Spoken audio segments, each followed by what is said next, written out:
Here with you every Monday through Friday from 9 a.m. to 11 a.m. Eastern Time, and it is my honor and my privilege to have the wonderful guests that we've had on the broadcast.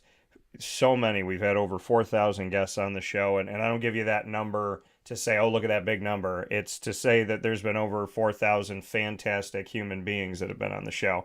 And today we have three of them coming back on the show, all wonderful people, all doing great things and finding success. And you get excited for the good ones to have success. So inside of MonPazPopcorn.com's What's Poppin', our list of wonderful guests today. We're going to start the show off with Kelly Grinnell-Seibt, coming to us from the OCC women's basketball team. The head coach in her young tenure with the team has found great success over these last few seasons, and I am so proud that they are in the NJCAA Division III National Tournament, and we're going to be discussing that. And she's coming to us an hour early as they had to move a little bit toward the Midwest. So we appreciate her being here picture-in-picture in just a second. And then AD and DT, which happens every Wednesday at 9 a.m., first and third Wednesday of each month, I should say, during Dolphin time. Typically at 9 a.m. We flipped it to 9:30 today as Bob Beretta is down in Florida in Leesburg, where I used to broadcast from WLBE. He's down in Leesburg watching the Moyne softball team. And so we'll be talking about the team. We'll be talking about his better weather and what's going on the Heights in AD and DT. And then we'll round out the show starting at 10 a.m. Eastern Time until we finish as Ross Turetsky and I bring you our yearly special called The Drive with a capital D and a capital R for Dan and Ross as we break down the NCAA Division I men's basketball tournament bracket, giving you every single pick we have, including the play-in games. And I already put mine out there publicly, so y'all know that I'm 2-0 after yesterday night in two very close games. So a lot of great stuff coming up here inside of the Cafe Kubal Studios. And we get to start things off with Kelly Grinnell-Seibt, who joins us picture-in-picture from Rochester, Minnesota. Is it weird for you that as much as you're out of Central New York, you apparently can't get rid of the Central New York cities? Yeah. They got that snowstorm over this past weekend, so there's a lot of snow here, but it's sunny, so I'll take it. Yeah, from Rochester to Rochester. So bring me into this season and this journey, this run. The team has had, ups and downs as every team does. You've had adversity and you've responded to it incredibly. So I'd love to have that story through your words. Yeah, so, adversity is the word for the season. So when I made our schedule this year, I made it probably one of the hardest in the country. I think I can name one other team in NJCAA Division III women's basketball who probably had a harder schedule than us. But besides that, I think we had one of the hardest. And we're 16-8 and, coming off of a year last year and we only had 4 losses, I think, the kids just, they battled all year and we played Division II schools and ranked Division III schools. I just wanted to make our schedule as hard as it could possibly be so we could be in the position that we're in right now to possibly get an at-large bid in the event that we did not win the regional championship. And, we didn't win it this year. We lost to Fulton Montgomery to a very good team. But, to hear our name called in that selection show, the girls looked at me and said, all right, coach, thank you for making the schedule so hard. But meanwhile, the last 7 months, they yelled at me for making it so hard. Yeah. But they finally see it now. You got to face adversity. You got to have ups and downs to get to where we are. And we're just blessed to be one of 12 teams still competing. Yeah, and like you said, I mean, only 12 teams still competing here and making that schedule, so heavy so that you do challenge yourself. Like you said, playing ranked Division III, playing Division II. Some coaches shy away from that, right? They want to show the record. They want to show 20 wins and whatnot, teams that they believe that they can handle. When you go into this scheduling, Kelly, and you have the opportunity, and not every coach has this, mind you, for people that don't know, not every coach has as intimate of a connection with the schedule as you have the opportunity to have at OCC. So first and foremost, what does that mean to you as a coach that you get to really have control over the schedule? And secondly, playing the teams that you decided to play, and like you said, your team saying, Coach, why would you do this to us? Just you having the foresight of knowing that it could get you to a point where you could get in this year. Yeah, so I mean, I'm so happy where I am right now. Onondaga Community College and my athletic director, Mike Borsch, I get a lot of, control. And I just think it's great that I have that opportunity. But again, it's just, I saw who was in the national tournament last year and we lost, to Hostos. And Yeah. I just, at the end of the year in the spring, I looked back at who was in the tournament and I emailed them. I called them. I said, come to our place in November, of 2022 and just come play us. Right off the bat, first tournament of the year. I wanted it right away.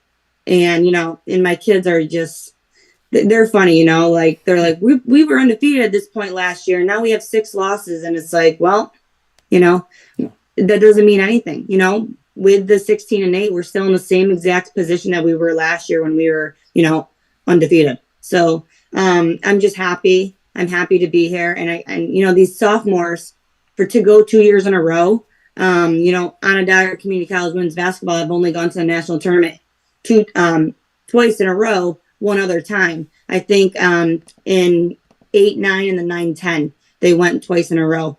But besides that, we've never gone back-to-back years. So to give this sophomore class the opportunity to go to Rochester, Minnesota 2 years in a row, regardless of what we do this week, regardless of what we did last year, I think, they can keep those memories for a lifetime. Not too many people can say, they flew across the country to compete for a national title, no matter what division you go. So I'm glad that, they had this opportunity because it's all about the memories. The wins and losses are, they're going to be there, but the things that they won't ever forget is, coming to Minnesota. Yeah, and like you said, where, they were talking about, hey, coach, at this point in the season, we were undefeated. And now we're 16-8. I mean, you look at the record of those 8 losses, and I love the point you made. You said, but look at where we are. We're still in the same place we were in last year because we got chosen as an at-large bid. To have that, I mean, you have to do your research. You have to do your homework. You have to know as a coach because it's not an easy thing to do when you're putting that schedule together and then saying, okay, you know what? I don't know if my team's going to be ready for this game. I don't know if we're going to beat this team. But, you were playing chess and not checkers. And I have to commend you for the foresight of that because we look at the record of 16-8 and some people would say, okay, well, that record wouldn't make the national tournament. But you knew that if you played those games, there was something to be said about that. Is there any mentor or anybody that kind of helped to guide you in that respect to say, like, here is what you need to do? Or is this a plan that you've kind of built on your own from people that maybe you watched and said, I'm not going to do it that way? So does it come from mentorship or does it come from you just saying, hey, I've watched this game, I've studied this game, I know the teams, and, I know that I have to change the schedule from what's maybe typical?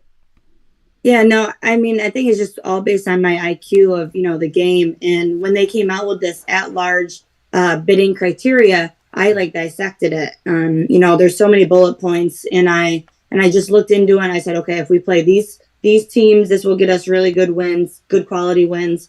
And I just went out on a limb.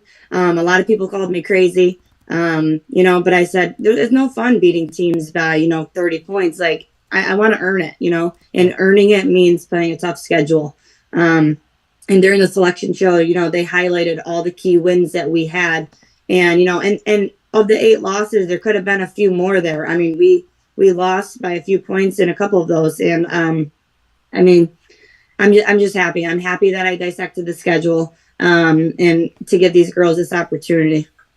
And speaking here with Kelly Grinnell-Seibt, the head coach of the OCC Lasers women's basketball team, I'm looking at the field right now of these games that we have. Owens, the number 1 team here that has the bye, as well as Fulton Montgomery, the number 2 overall seed, and then we have number 8 seed Prince George's, and then number 9 seed Anoka Ramsey, and then we have the 4 seed, which has a bye that'll play the winner of 5 seed Minnesota West and 12 seed Northampton. And then on the other side of the bracket where the 2 seed is, they'll play the winner of 7-seeded Riverland and 10-seeded Dallas Mountain View. And then the 3-seeded Rochester will play the winner of your game between 6-seed CC Rhode Island and 11-seed OCC. So when you look at this field and you look at who's here and how this tournament's set up, do you like the way the bracket is set with the top 4 seeds getting a bye and then having those other, four pieces kind of come in. And what do you think about your road from here as you face off against CC Rhode Island? Yeah, so I mean, the first four seeds get the bye first round, and that's the position that we were in last year. Yeah. So we didn't play until Thursday last year, where this year we're playing tonight on Wednesday. I just like the opportunity to play, and I like our matchup. We're playing Rhode Island. That's one of the teams that we invited to our tournament back in November. We lost to them by 4. Second game of the season, we had quite a few turnovers. I tell the girls, you take away 5 of those turnovers and win the game. So to have a familiar opponent makes me extremely happy. We have film on them.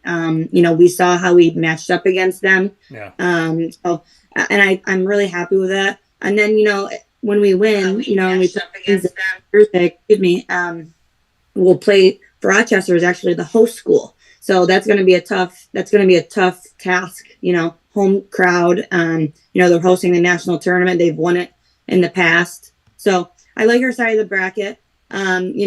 Fulton Montgomery, who is in our region, who won our regional championship, they're on our side of the bracket. So we could potentially see them in the Final Four. I would like to see them on the other side, maybe to get a Region 3 national championship scheduled here on Saturday. But, we'll play anybody. We're ready for anybody. We'll watch film on them. We'll prepare for them, and hopefully we'll run through this bracket. But very happy with the hand that we drew. Like you said, the Community College of Rhode Island, having played them earlier on in the season in the Winter Invitational, and that 4-point game, 61-57, you just made mention of it, and you made mention earlier on in our conversation that you scheduled the way that you scheduled, and that a lot of these games you could have had more wins, this being one of them, a 2-possession game. How confident do you feel in who the team is today? Because that was back in November. That was on November 6th. Right. So, that's a few months ago. Where is this team today? If they're a 4-point loss in November, where is OCC right now? What is the Community College of Rhode Island going to see as far as where you have excelled from there? Yeah, how we talked about adversity, this team has just progressed, and they grew up, and they developed over the year. We've had our fair share of ups and downs, headaches here and there, injuries, what have you. So I think that, if anything, we're playing more as a team now than we did before. I'd like to believe that, our offense is better, our defense is better, but overall, I think the players grew up. If you don't have, the mature players, then you can't really go that far. And to say that we have mostly sophomores who returned this year, they know what it takes to win a game on a bigger stage. That stage was big, right? Every game is important, but to play in the postseason, it's a whole different stage. It's a whole different level. And they've been here before. So, to play them on, the national stage and the national tournament, I think we're going to have a different edge to us. At least I hope we do. But, we match up extremely well with them. And I think that, it's going to be a great game. There's coaches all over the country, Kelly, that they say have coach speak, right? They're kind of just, they'll kind of walk in this little area, but you have so much confidence in this team, and you're not afraid to share it, which I love, because you have the fire on the sideline, but you also have the fire in the interview. And what has been, for you to believe in the team the way that you had and the adversity that they've gone through, why is this specific team a team that you look at and see, I don't see 11 seed. I don't see where we're numbered. I don't see what line we're on. I just see us. What is it about this team that makes you have that fire ignited in you that is always there, but now it's more? Why is it more this year? Because I can sense in you that you really genuinely believe, hey, we can get through this thing. Throw the seeds away and let's just get and play some basketball today. Yeah. So you said it. So, I said to my girls, we lost to the 11 seed last year. And look, now we're the 11 seed. So, it's kind of like a sign, I believe in all these signs, but, I just think that we're ready, the sophomore leadership, like it would be very hard to bring a brand new team full of freshmen back to where we are now. Yeah. But our girls knew exactly, like, what it was going to be like, shoot around in film sessions, and they know exactly, I give them the task and they just complete it. So it's all about, the sophomores. We have great freshmen who hopefully will get their team back here next year. But the fact that these 9 sophomores have, they knew what it took all season long to get back here, and regardless of the hard schedule or not, to be the 11th seed, I just think that they're more comfortable now because nothing is expected anymore. Yeah. As a 3 seed with the bye last year, I think they all thought that, the top 4 teams are supposed to get to the Final Four, and that doesn't always happen. The 11th seed that actually beat us got to the national championship and lost to the number 1 seed. So, when you don't have high expectations from people around for you to go very far, it kind of ignites a fire in you. Like, prove that we shouldn't have been the 11th seed, prove that we should have been a little bit higher. But at the same time, be humble and, be ready to go. So, and it's so, when we talk about the at-large, I mean, there's 12 teams in this thing. It is not an easy bracket to get into, especially when you're looking at the at-large world. And, I learned that over the years at OCC. So here with Kelly Grinnell-Seibt, OCC Lasers women's basketball head coach, as they get set to play tonight, Wednesday, March 15th, 6 p.m. Central Time, 7 p.m. Eastern Time. And so for Rochester, Minnesota, it's at 6 p.m. For Rochester, New York, it's at 7 o'clock, which is kind of unique and interesting here.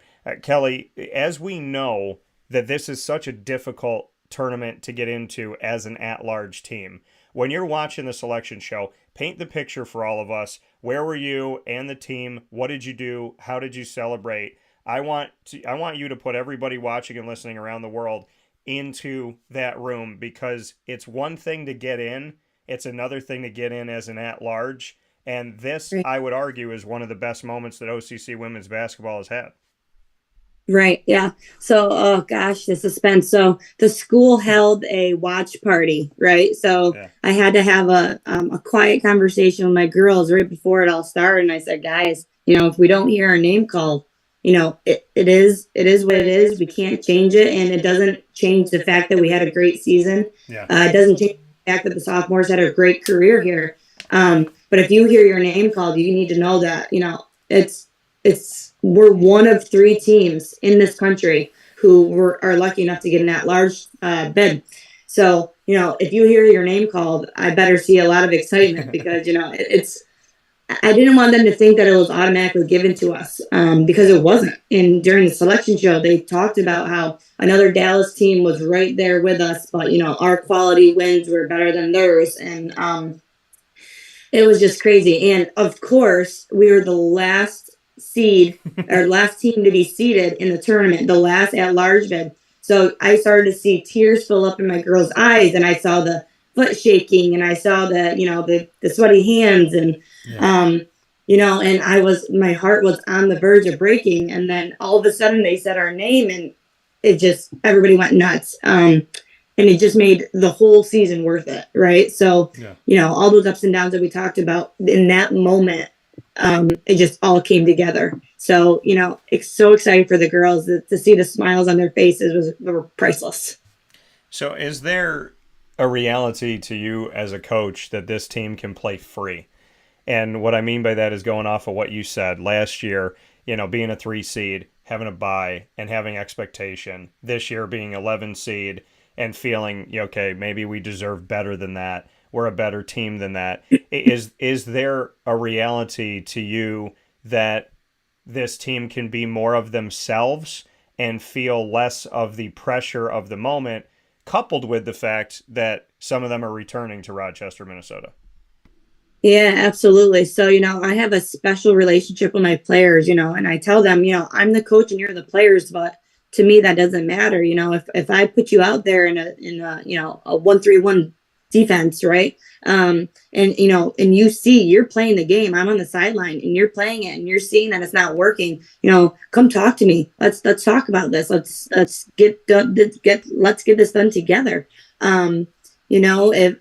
If a play isn't working or if they're seeing something that I'm not seeing, we work together as a team. So to have that, sophomore leadership who, have the guts to tell their coach, this isn't working. I think that speaks a lot. I think that speaks volumes. We have 3 sophomores who, shoot it well, and they're all guards, and, they take, I would say probably 80% of our shots as a team. They have that independence. They have that autonomy to, take over the game. Every team, has roles, whether you're a scorer, whether you're cheering really loud on the bench, whether, you set those screens, you dive on the floor for loose balls. I tell kids all the time, like, your role is important. Even if your role is, not to score, you still help us win this game. And without everybody playing their roles, we might not win the 16 games that we did. And just to reiterate with them, like, you don't have to be the star. You don't have to, make the articles. You don't have to have your picture, anywhere. If you're on this team, you have a role. And unless every single person on this team plays their role, we don't win. It's like a puzzle. You can't complete a puzzle without every single piece. So, my sophomores, a lot of them can score it, but, it takes the whole entire team. And it's just, I think that's why we've been so successful.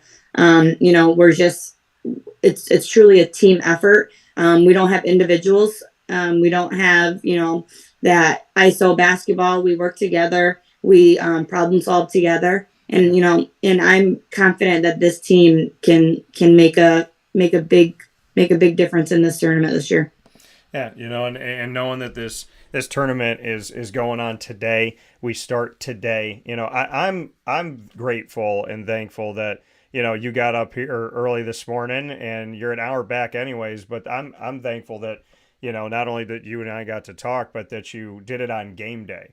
So I love that. That means a lot to me, and it brings the people of Central and Upstate New York and OCC alum and families of OCC all over the world. It allows them to see you on game day, talk about the game on game day, and really get us into it. I mean, this is March Madness for everybody.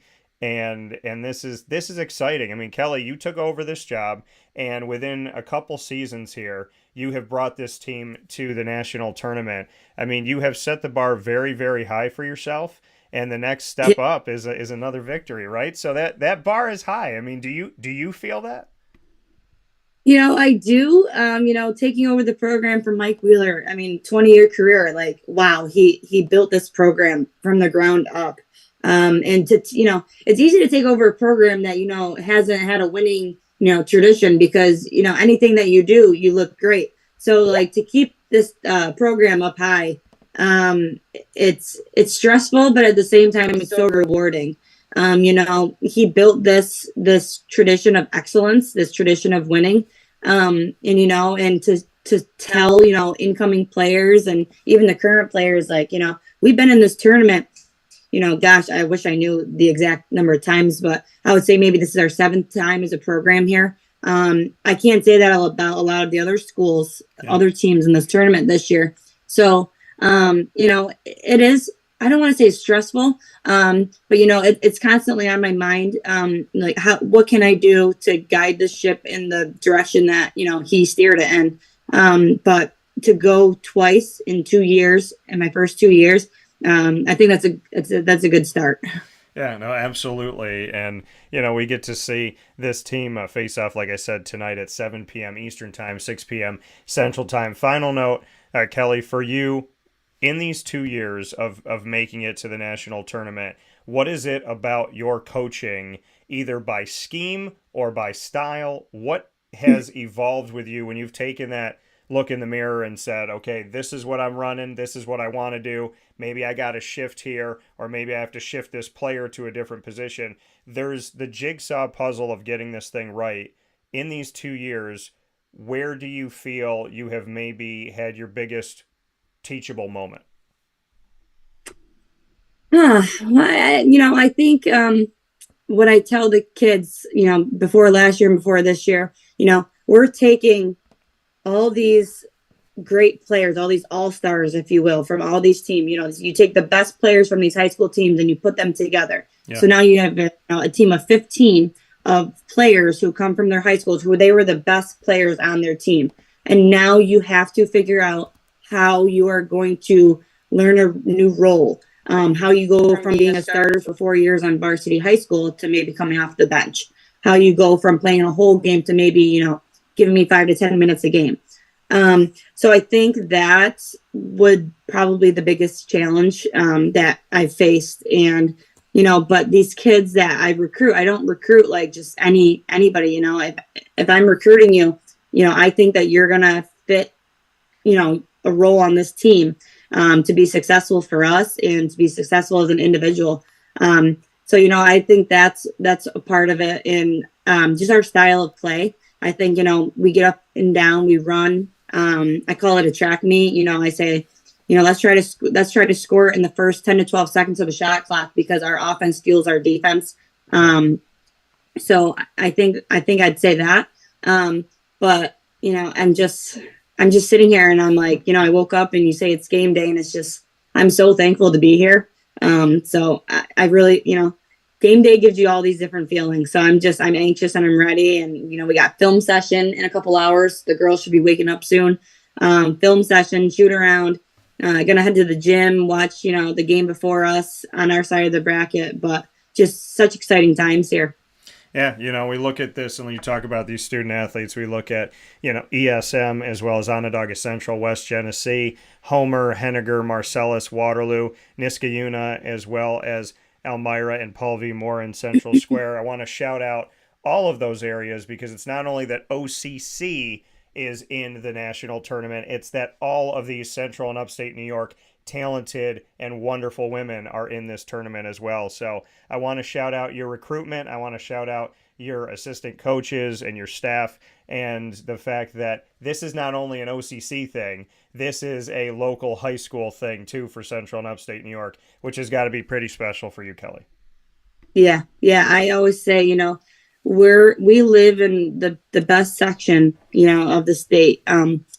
Talent is in our backyard. Locally homegrown is what I call our team. If I can pick from kids 5 miles down the road, I'll do that. Community college is exactly that. It's a community. And to put these kids on display in their own community, I think is awesome. Now, will I not go out of Section 3? No, I'll go anywhere I need to go.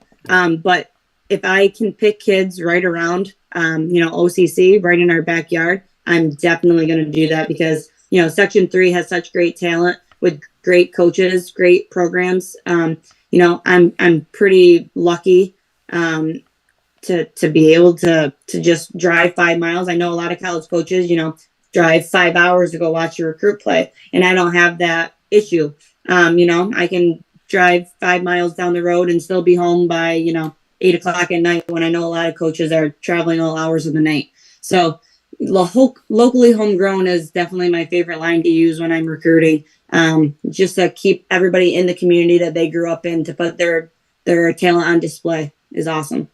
Kelly Grinnell-Seibt, OCC Lasers women's basketball head coach. The team plays today, March 15th, 6 p.m. Central Time, 7 p.m. Eastern Time in Rochester, Minnesota, in the NJCAA Division III Women's National Tournament. There's only 12 teams, 3 at-large bids, and your ACC Lasers are one of those at-large teams with the opportunity to move forward after their game tonight. I will be sharing the NJCAA link so that you can connect with the team, watch them, and show them support from Rochester to Rochester or wherever you are. Kelly, as always, I'm hyped now. You got me hype in the studio, so I'm ready now. Let's go. Let's go. I appreciate you. Thank you so much for what you're doing for the community. Thanks for having me. It's always a blast being on the show with you. I appreciate it. I'll talk with you soon, hopefully after a win. Thank you, Kelly. That's right. Thanks. Take care.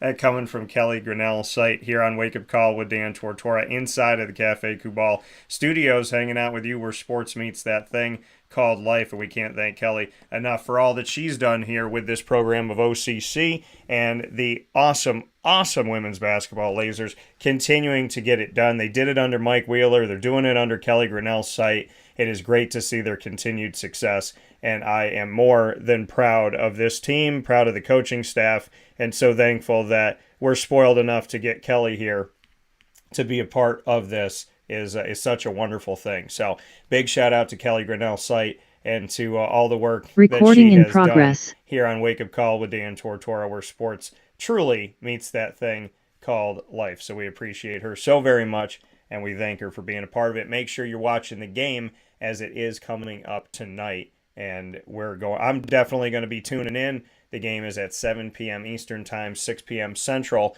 and I give you the Central Time because they're going to be on the Central Time Zone as they're in Rochester, Minnesota. So a lot of great stuff coming up. We have Bob Beretta that's coming in here for us on Wake Up Call with Dan Tortora to bring us AD and DT. He's coming to us from Florida because, Bob has the great opportunity of going out there and getting to see this softball team and have fantastic weather. He's coming to us with a tan. You can't see him right now. He's coming in a second.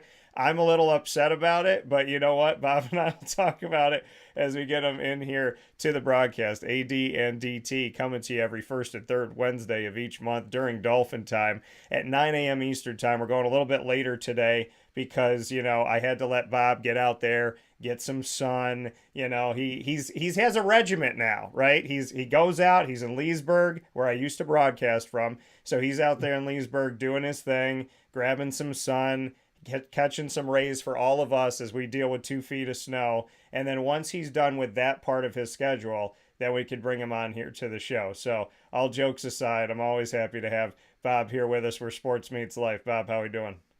Hey, Dan, I'm excellent. Thanks very much. Yeah, I'm sorry, we missed you for, what'd you say?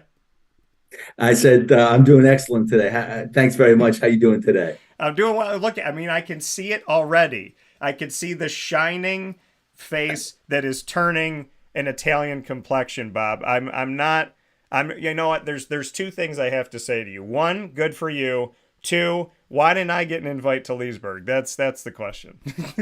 Yeah, this is a one-day softball, tan. That's I'm notorious. Spent a lot of time on softball fields in my life, whether it was coaching on the travel side or the year I spent at West Point as the head coach. And I'm terrible at putting sunscreen on. Matter of fact, my players would always come up to me and, Coach Bob, you need to put something on. You're frying. And then yesterday, of all people, I had a couple of players come up to me and late in the day and say, hey, you probably need to put on some sunscreen. So I threw some on. But this is one day of sun down here in Florida.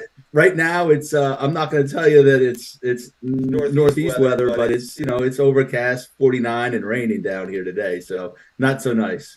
Yeah. I know the country's dealing with some interesting weather lately, but it's great to have you here, and it's great to be on the broadcast with you as always, Bob, and to be able to have this conversation that we can have this morning about this softball team, because it's very poetic and very perfect how this all works out. And I say that because last week we had a double dose of the Dolphin Dive, and in that double dose of the Dolphin Dive, I had the opportunity of featuring Liz Bevel, who's doing a tremendous job starting off the season with women's lacrosse, and it was followed by the wonderful and awesome Tracy Roman, who is having had a fantastic giving day, and then came into this season for softball. And her and I were the last conversation about Lemoyne on the show, so it's great to dovetail these 2 things together in knowing that she told me, hey, we're playing a tough schedule. We're playing top 25 teams, and, win, lose, or draw, I'm going to make my team, we're going to test ourselves, we're going to fight. And I would love to get your thoughts on that, because Tracy did not shy away from scheduling some really incredible talent this year. No, she doesn't. She generally doesn't. We had a conversation between games about that very topic yesterday, Dan. We lost the first game in extra innings. They went to international tiebreaker, which I detest, by the way. For the second year in a row, in extra innings against UIndy. UIndy, for the second year in a row, was a ranked opponent. Last year, I think they were ranked 5th when we played them and beat them down here in extras and via the international tiebreak. And then yesterday, we led the entire game. We were up 3-0, and then it was 3-2. They tied it, and they tied it on a couple of errors, to be honest with you. We should have won it 3-0 in regulation, but we had a couple of miscues, and against a team as good as UIndy, you have very slim margin for error. They rarely beat themselves, and we ended up going up 4-3 in the top of the 8th, and then really just a funky bottom of the 8th, where really bad hop at the end kind of cost us the game. They still would have been in good shape. They would have had first and third with an out or perhaps no outs, but it was an excellent excellent softball game. And I think when we pitched Laura Bennett, who was our number one here for several years, and ironically, someone I scouted when I didn't recruit, but scouted and would have recruited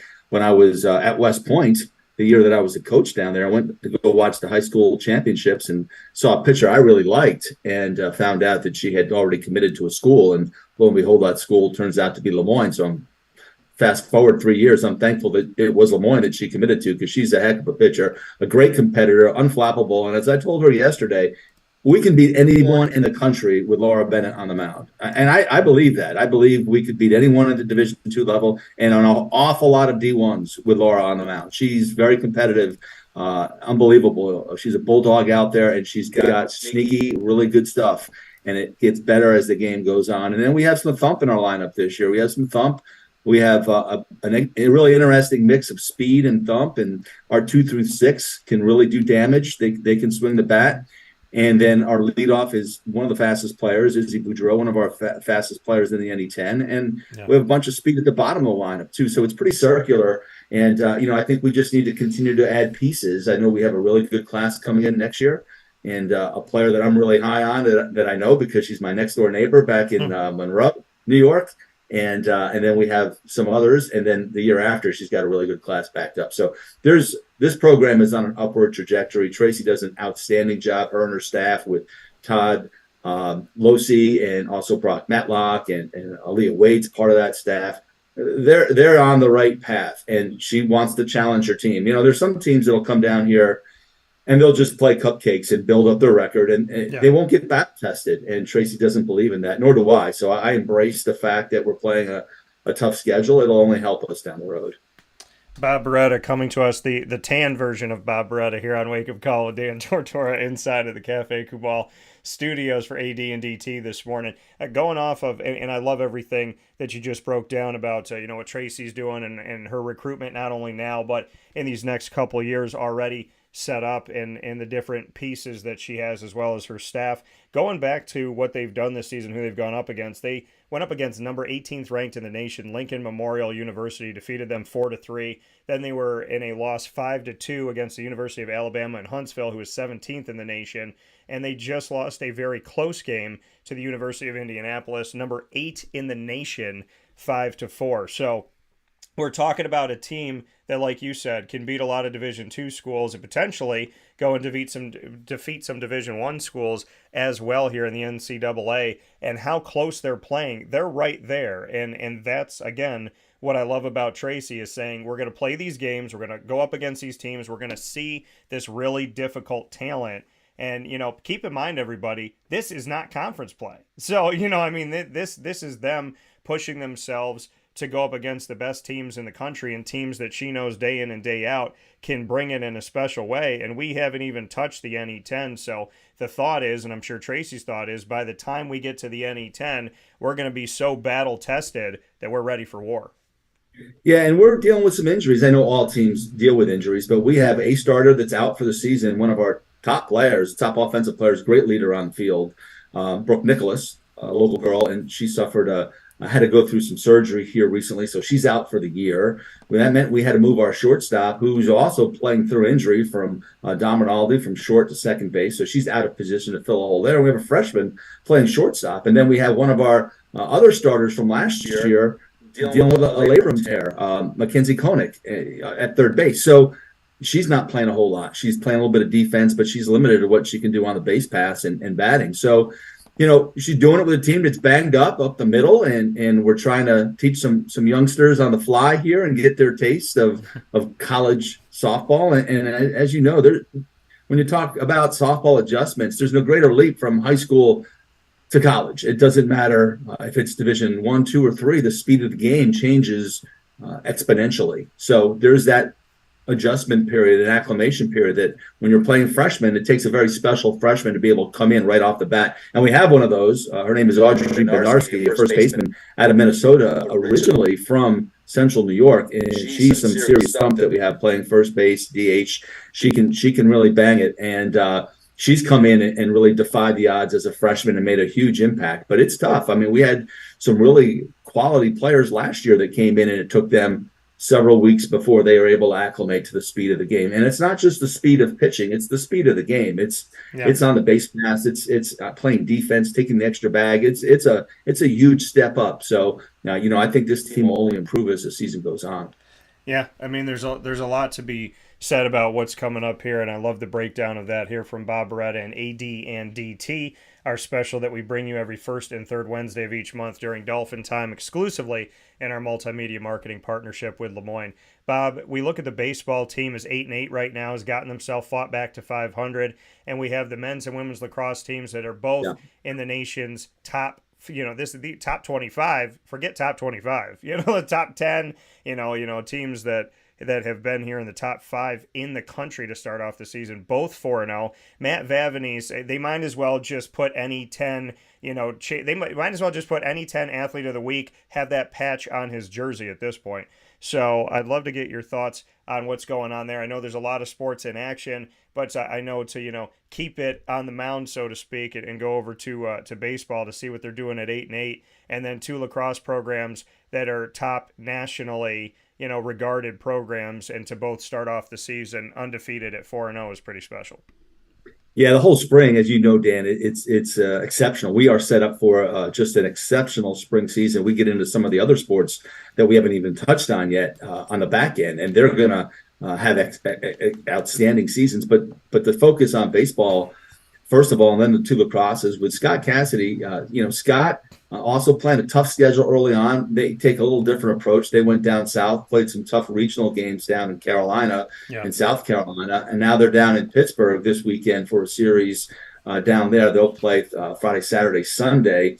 They had a series against Bloomsburg, weathered out, and then lost 3-4 to Shippensburg earlier. Again, a really good program, and really lost the 3 games each by 1 run. Could have won each one of those games. Had some pitching issues late, as that's what the early season's about. It's trying to get your roles figured out, particularly late game situations and bullpen, and making sure players are comfortable in new roles. And I think we're fighting that a little bit early on, but a big series for them this weekend, and he's got that club back to 500. Of course, it's a team that went to the NCAA regionals and had a really slow start last year and came on strong. So I think that team is really going to be exciting. They have some new arms on the mound. Billy Hoffaker's a JUCO transfer. Jordan Goldman, a young man who's starting right now in the 3 or 4 spot on the weekends, new arm as well, transferring from a school in California. And of course, we have Max Parker, who's one of the top starters in the NE10, and Jake Mazer, a senior. So we have a lot of veteran experience and some new faces that have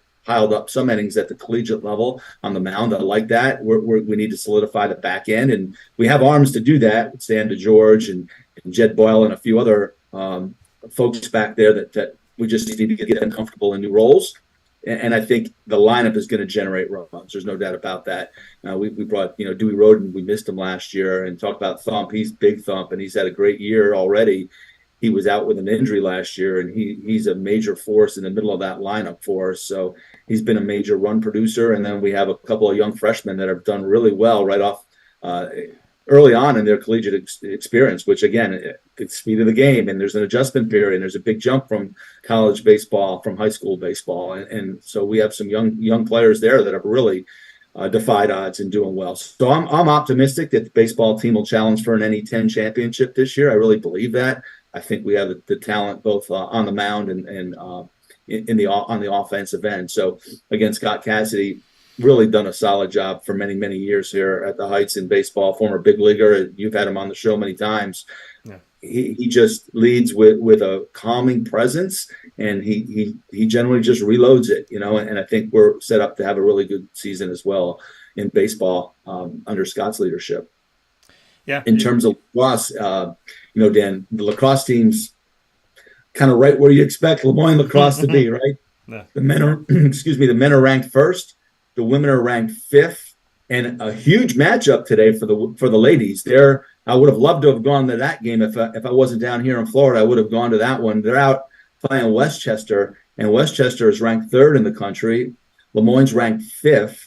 And, we've already defeated we defeated Mercyhurst on Saturday. They're ranked 25th in the country. And we defeated Mercy early in the year. They were number 2 when we beat them. So you talk about tough schedules early on. Both lacrosse programs have tackled some. Danny, they beat Mercy, and they were ranked second in the country early when they played them. And they've had a couple of nationally ranked wins as well. So they're off until Saturday. Big matchup at Ted Grant Field. I'll be headed back. I'm actually coming back from Florida on Friday, so I get back for that game on Saturday at Ted Grant Field. That's going to be a really critical NE10 opener for us. But before that, Liz is going to take her squad out on the field today in a key matchup, so folks can watch that on the web stream. I plan on doing that down here, and some new faces there. I'll tell you, Liz brought in. I love what both lacrosse programs and really what Scott did as well with building in the transfer portal. Dan, this is a different day and age in college athletics with the transfer portal, and the transfer portal existed before. It just you could transfer, you just didn't have to sit out a year, and it wasn't as public with the portal itself. But when players now don't have to sit out, it's almost like open free agency. And I'm not a believer in building a program through the transfer portal. I don't believe in basketball. I don't believe in it in lacrosse. I don't believe in it in baseball or softball, soccer. What I do believe, though, is using the transfer portal very expeditious. You have to be really smart in how you use it and plugging gaps. And I think Scott did that with a couple of transfers to bring some arms in key spots. Just a couple to plug some gaps. Danny did that. Dan Sheehan on the men's side. You talked about Matt Vavanese. Matt is a transfer from Canisius. And you look at what Dan's roster is constructed. It's primarily of players that he brought in as first years, as freshmen, and they grow up. And the majority of those players that are making an impact for our team this year are kids that nobody knew about because they sat behind starters and grew into the program. And if you have the right culture, you're able to kind of keep those kids in the program. And certainly Dan has done that. And you look at what Liz Bethel, she did the same thing. She brought in a transfer, a local girl, a grad transfer. Name her, if you haven't watched her or familiar with her, you're probably familiar with her from her high school days around here. Sarah Crandall, Sarah Goodwin, she has been unbelievable. She's fantastic. Our leading scorer, I think, so far, just speed to burn and just a nightmare for defenses to track. And again, you're not talking about 7 or 8 transfers. You're talking about being, very careful in who you bring in, making sure they fit your culture and they can make an impact. And we've done that with Sarah on the women's lacrosse side, Sarah Goodwin, and also on the men's side with Matt Vavanese. Yeah, and I appreciate that as always. A great breakdown of this. Bob, you set the bar high, and I don't say this to boost up an ego. It's just reality. I told you I have a Bob Beretta meter now. So if I talk to an AD and they can't tell me, to the level that you tell me what's going on here, I love that. You have a love and a passion for this. I don't think you sleep. And, you have the opportunity of getting out there. You get out there. You go see the baseball team. You see the lacrosse teams. You see the softball team. You're there with the basketball team on the road in the national tournament. You're on Ted Grant Field. You're on Ted Grant Court. You're going to see the tennis team wherever they go. You're going to go see golf. You're going to go see swimming and diving. I mean, you have made it a point to get out and support everybody, which, shows that team, that Finn family, that leadership, and that connection. And to the credit of President Dr. Linda Lemura, a lot of presidents you don't see sitting on the sidelines of anything. And she makes her way out to these games, and she'll go and speak to teams during practices and just pop in and say hello. So the Heights is definitely hopping, and for the right reasons. 10-6 for the women's tennis team, 5-1 for the men's tennis team. I want to mention that with Jeff Lonzak as well. The only loss that the men's team has is to a Division I Buffalo team that they decided to compete against. So again, we could see these coaches demanding greatness from their teams and putting themselves through these really big tests and trials. So, it's a great spring, even though there's like 2 feet of snow outside. So it's definitely interesting. But, Bob, I want to thank you for making it a point to make all these coaches and student athletes feel really special and appreciated, because a lot of ADs do not do what you do, and a lot of presidents don't do what Linda does. So, beyond everything else we could talk about this morning, it's an honor and a privilege to be the exclusive multimedia marketing partner of Lemoyne, because it's not just working with a school that has some good teams, it's working with a school that has a lot of good teams, better people, and, the leadership it's something to, when I'm tired, And I say to myself, and my dad and my mom are like, go to sleep. You've been up till 3 a.m. for 3 weeks now. When I'm tired, I always turn around and go, yeah, but Bob's doing it. So, that's my excuse to go to another game. So thank you for what you're doing. Well, thank you, Dan. Thank you for your incredible support of what we do here. And, when it's a passion, it's not work, right? And I don't think you feel like you've worked a day in your life, and I don't feel like I've worked a day in my life. I'm a fan, I'm a fan of Moyne athletics, and I'm all in. So for me, I want to go watch our teams play because, hey, I get to do this job. I'm blessed to have the opportunity that hundreds of people would want to have this job. And the best part of my job is to go out and watch our student athletes pursue their passions. And that's why I can give you a summary and give you names, because I'm a fan of those programs and I want to go support those people. And like yesterday, I go out and the ladies are thanking me, and I kind of look at them sideways. I'm like, thank you for being out here and chasing your passion. It gives me an opportunity to get out of the office and come and support you and watch you pursue your passion. And so I love it. I'm a big fan, and I'll try and get out. I've been out. I tried to count the other day. I've been on the road for probably about 80% of our teams that have been in competition already this year. And I'll try and get out to a few more here in the spring that I haven't hit. But it's not like a checklist that I got that one off. And it's, I'm fired up. I love to watch our teams excel and chase championships, because that's what we're all about. We're all about chasing championships, pursuing excellence, and excellence both in the classroom and on the athletic fields. And I think we set that bar pretty high, and it's all, the tone is set from leadership, from Dr. Lemura, and I try to carry that through the athletic department, and by showing that you care, it creates culture, and I get to develop relationships. And at the end of the day, it's really why I wanted to come back to a smaller school and leave West Point, was come back as an athletic director, try to make a difference in these young people's lives. But more important, selfishly, I wanted to build relationships because I love being around young people. That's why I love coaching on the travel side and at West Point. I just love the interaction.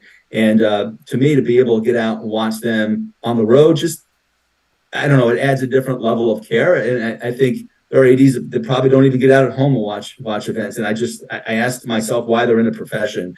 Why are they even, showing up once a week? I don't want to be the athletic director that an athlete leaves and says, "Oh, I didn't even know who my AD was for 4 years." And I've heard that, a lot in the past. And, that's never going to be me, or at least it won't be me if I can avoid it. And I won't get to know all 385 of our student athletes personally. I try. But it's difficult when you have larger rosters, and sometimes, we don't have facilities on campus with some of those sports. So it makes it a little more difficult because I can't go out to practices and watch them at practices. Yeah. That's where I help try to build relationships as well. So it's a great job. It's a passion. I love it. I love being here at the Heights. I love our young people. They're so respectful. They're so driven, and, they have their priorities right. And that's what makes it such a joy for me to be around them, because this is very important to them, but it's not the most important thing. And I think that's the way athletics should be. It was that way at West Point, and it's that way here at Lemoyne as well. And I love that. And I appreciate all those words and sentiments. I know you got to go, but I got to hit you with a really quick thing here, because I think it's insane, and it's going to be my annoying moment of the week this week. So I'm kind of letting you all know a couple days in advance. Merrimack was the number one team in the NEC for Division I men's basketball. Number one seed, played in the conference tournament, won the conference tournament, and because of a 4-year purgatory of going D2 to D1, they couldn't advance to the tournament. Agree or disagree with what I think is an insane rule? I just wanted your thoughts. Could not agree more, Dan. Could not agree more. We saw it last year with Bellarmine and the Atlantic Sun, and the Atlantic Sun actually rewarded the regular season champion.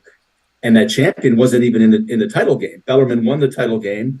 The team that it defeated, I forget which team it was right now out of the A-Sun, but they ended up going, and it wasn't the regular season champion. So we saw the same thing. I mean, it was the regular season champion. It wasn't the tournament runner-up. Whereas the NEC, I think, did it a little bit differently this year, where Merrimack was unable to go. They won the tournament, won the regular season, so they swept both titles. Yeah. Could not go because they were in the 4th year of the reclassification period. And Fairleigh Dickinson, which lost in the title game, gets rewarded. They kind of back into the championship. And I know that's a little bit anticlimactic. And I don't like the rule at all. How about Merrimack? Merrimack goes into the NEC in its 4-year classification period. Its first year wins a regular season championship.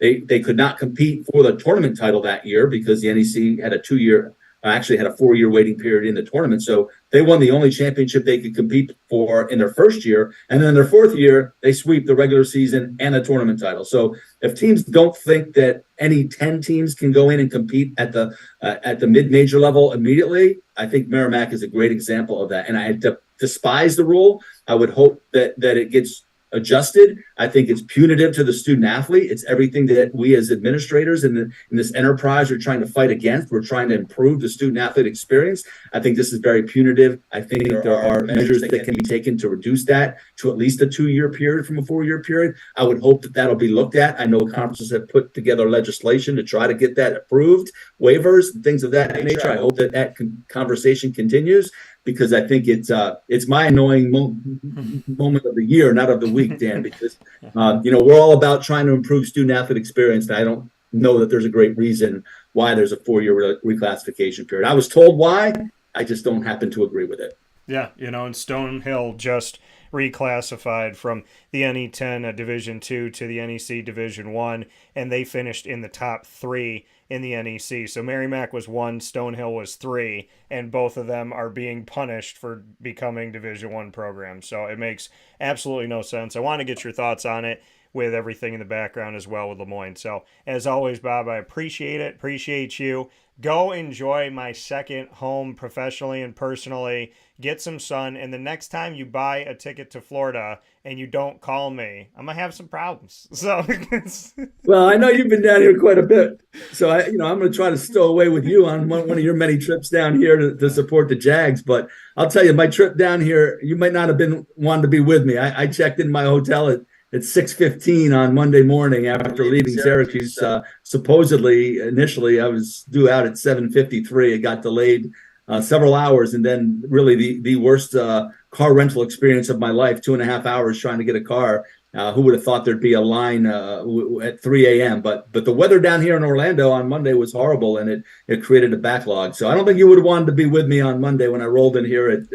Actually, it would have been Tuesday morning at 6:15. Got a couple hours of sleep, went out for a run, and then went out and tried to catch some sun at the softball games. Well, I will tell you that down in Greensboro this past week, I had a better rental car experience than some of the other ones that I have had, and they asked me when I was supposed to get an economy car, a small car. It's just me. And I was like, whatever. And so they looked at me. They're like, do you want a sports car? And I was like, yeah. I saw what you were driving. I saw a post. I had a bull there, and I saw that. I had a little red Mustang. And Bob, I think the statute of limitations is over since I'm back up here. But I gave a little bit of that heat to that Greensboro highway. So I safely had a very nice time in my red Mustang. So as always, Bob Beretta, one of the greatest out there to do it when it comes to leadership in any world, in my opinion, not just athletics. So thank you to Bob for what you're doing. And big shout out to Tracy Roman and the Lemoyne softball team, being down there with them, to the baseball team, the lacrosse teams in action, tennis, of course, and everything coming up. We have golf we have what's coming up with golf. We have what's coming up with soccer. So many amazing things are going to be happening on the Heights. They've already started. Spring is awesome, even though it's still winter. And Bob, as always, I appreciate you and the work that you do. So thanks for spending some time with me here. And I hope it clears up for you so you can, all jokes aside, I hope one of us can enjoy sun and a little bit of heat right now. Hey, I appreciate the opportunity to spend. Always great, Dan. Thanks for what you do. And as always, fins up. Fins up. We'll talk soon. That coming here from Bob Beretta here on Wake Up Call with Dan Tortora, where sports meets life. Appreciate having Bob here on the show. Always with us all throughout the year. And I can't thank him enough for everything that he does on the Heights for this wonderful Moyne College that I have the blessing and the undeniable and very welcoming and consistent pleasure of being their exclusive multimedia marketing partner. It's one of the greatest accomplishments that I can ever have in my life. And without Linda, without Bob, without the foresight, without the belief and the vision and the mission, if you're not working with the right people, it doesn't work. And I'm just, and that's in any relationship in life. So I'm very honored for Dr. Linda Lemura and Bob Beretta, and that is the truth of the truth. I wouldn't say it unless I mean it. Folks that know me off the air know that I'm the same person on the air. And, I wouldn't say something good about somebody unless there's something good to be said. And there's a lot of good to be said about the world of Lemoyne and being on the Heights, and how Linda is with me, and how Bob has been with me, as well as, so many coaches have been fantastic. The student athletes always give me compelling stories, and they move. Every time I think I've heard one of the most amazing stories of my life, I hear another one. And, you go back and you watch those dolphin dives on the Lemoyne tab on wakeupcalldt.com, and I challenge you to not cry. I challenge you to not laugh. I challenge you to not be moved by these wonderful, wonderful young people in our society, and the future of America and the future of this world, and these coaches that care so much and so deeply and work so hard. And, Lemoyne is different. It's just different. And there's something about working with the Dolphins and being a part of the Finn family. It's something that I want to do for the rest of my life. So, I appreciate them very much so. We'll take a step aside for a fast break. We'll have a little bit of an extended fast break here on Wake Up Call with Dan Tortora. Our breaks are still faster than pretty much everywhere else you're going to go, and I would imagine here. But we're going to take a little bit of an extended fast break so that we can get set up to have Ross here on the broadcast. Very excited. We brought you the drive for a very, very long time. I remember being in the house that I grew up in, my parents' house. I remember being there and pre-recording the show and putting it on my, my little handheld recorder and getting that ready, and then going and putting it up on the site. So we've come a long way with the drive, and, my buddy Ross, and we've been able to do so many incredible things together. I can't thank him enough. He's a consummate professional. He's a caring person. He's a kind person. He made me the uncle to his two kids. We're brothers more than we're friends. And, they don't make them like Ross. So with that being said, I'm so honored and so thankful that he gets to join me for the drive. There's no better person to have break down the entire bracket with me. It's coming up next on Wake Up Call with Dan Tortora, where sports meets life.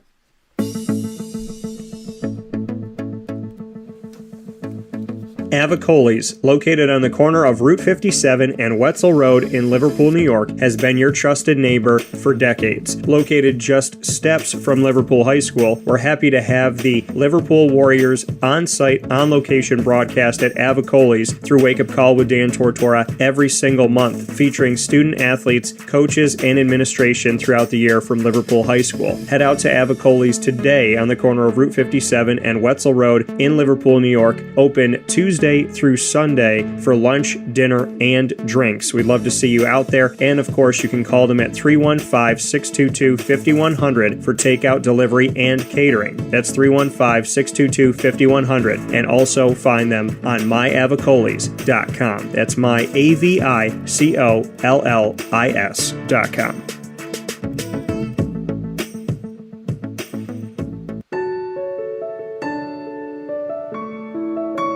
Having peace of mind when you're out of town that your furry-loving friend is safe and sound means taking them to Canine Campground, because we all know that when it comes to the love of our pets, it goes well beyond the call of duty to make sure they're safe and sound. Right, Lily? So take a ride to 242 Johnson Street in East Syracuse, New York, and see Canine Campground and where your dog will be staying, in the classic cabin, the executive cabin, the grand cabin, or of course the luxury cabin, because if you know Lily, you know she loves luxury. Now you don't have to wait to the last minute to find a family member or a friend that'll take your dog for a few days. Call Canine Campground at 315-299-4013. That's 315-299-4013. Their drop-off and pickup times are Monday through Sunday. Check K9campground.com for more information. That's the letter K, the number 9, and campground spelled with a K.com. K9campground.com. When you're going out of town, bring your dog to Canine Campground.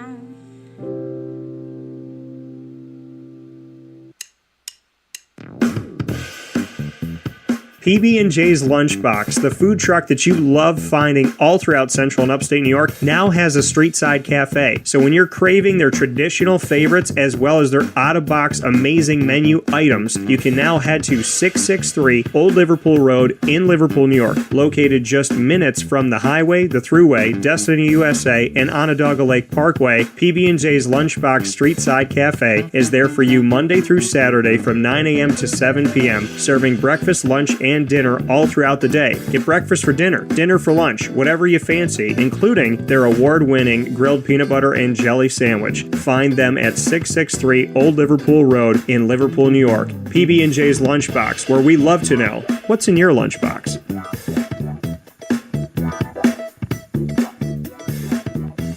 This is a special message from 317 at Montgomery restaurant owner Joel Carpenter. Open Tuesday through Saturday for your dining pleasure on 317 Montgomery Street in Syracuse, New York. We wanted to be a part of the resurgence of Syracuse. We saw a lot of money being put into bringing people back downtown and thought that, we'd like to be a part of that.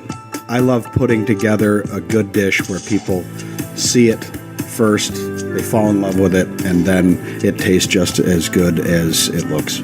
We want to provide the best food in Syracuse that we possibly can, and we want you to leave here talking to your family, your friends about what you had to eat first and foremost, but also our service, and to walk out feeling like you're part of our family. I work out in the front of the house a lot, and I love walking to every single table, asking them how everything is, and people looking at me and smiling and saying, this is the most amazing short rib I've ever had. This is the most amazing filet I've ever had. And Donna is great. Sarah's amazing. Thank you for coming over and talking to us. And then them just being truly happy for the experience that they've gotten. 317 at Montgomery Restaurant, part of the fabric of downtown Syracuse, located on 317 Montgomery Street in Syracuse, New York. Open Tuesday through Saturday for a unique and memorable dining experience.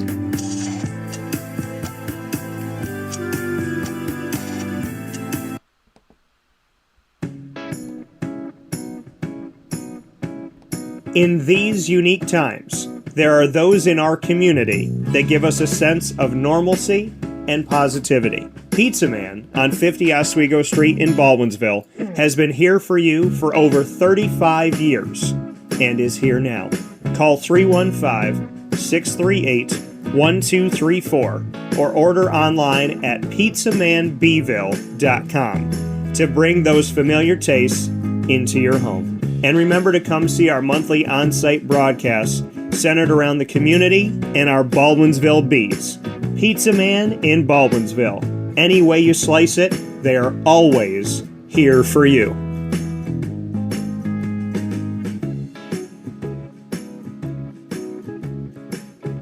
This is Jimmer Sikowski, owner-operator of Chick-fil-A Cicero, 7916 Brewerton Road in Cicero, right in front of the Home Depot. I had a deep feeling that God wanted me to do something bigger with my life and to help people, help others. I kept putting Chick-fil-A in my life, and I realized as I was going through the franchise selection process that positively impacting the lives of others was really core to what we do here at Chick-fil-A. First of all, it starts with the food. The food is brought in fresh daily. We bring in local produce. We prepare to order in the kitchen. We hand bread our chicken. We hand spin our milkshakes. It's great food. It doesn't taste like fast food. I think the second thing is the way people feel when they come in a Chick-fil-A restaurant. It's different. We try to treat people with intentional kindness here, which is very different and deeper than good customer service. And so I think it feels remarkable for most people to come in a Chick-fil-A restaurant. And then lastly, the impact that we try to have in the community is very different. It's a big part of the expectation of every operator of a Chick-fil-A restaurant is that they're actively engaged in their community, they're a leader in the community, and they're making a difference. When they realize that what we're striving to do is to shine a little light in their life, that's a very, very different experience than you will have in any other quick service restaurant. And it's that remarkable experience that I think people will emotionally connect with. I'm George Townsend of Honda City with some good advice when buying a new car. The true cost of owning a new car is determined by the appraised value when you trade it. No vehicle appraises higher than a Honda. Next, look for low APRs and deep discounts. You also want low maintenance costs and great fuel economy. That's why my advice to you is to buy a new Honda. Looking pre-owned, visit our Honda Certified Used Car Center. Honda City, 7140 Henry Clay Boulevard, Liverpool, or HondaCity-CNY.com. It would be a pity if you don't shop at Honda City. Our corporate purpose at Chick-fil-A is to glorify God by being faithful stewards of all that's entrusted to us and to positively influence all those who come in contact with Chick-fil-A. And what became increasingly clear from our success in Cicero is that people love Chick-fil-A. And also I think we recognized that, we had a great opportunity to grow the brand and grow our platform. I felt incredibly grateful when I was selected to be a Chick-fil-A operator. I think what it's meant for me, what I've come to realize on a very deep level is that this is a calling for me. It's not a career. It's not a job. The Lord called me to be a Chick-fil-A operator and to use these restaurants to glorify Him and to positively influence other people. I'm blessed. I'm very blessed. Head to Chick-fil-A Clay on 3974 State Route 31 in Liverpool, New York.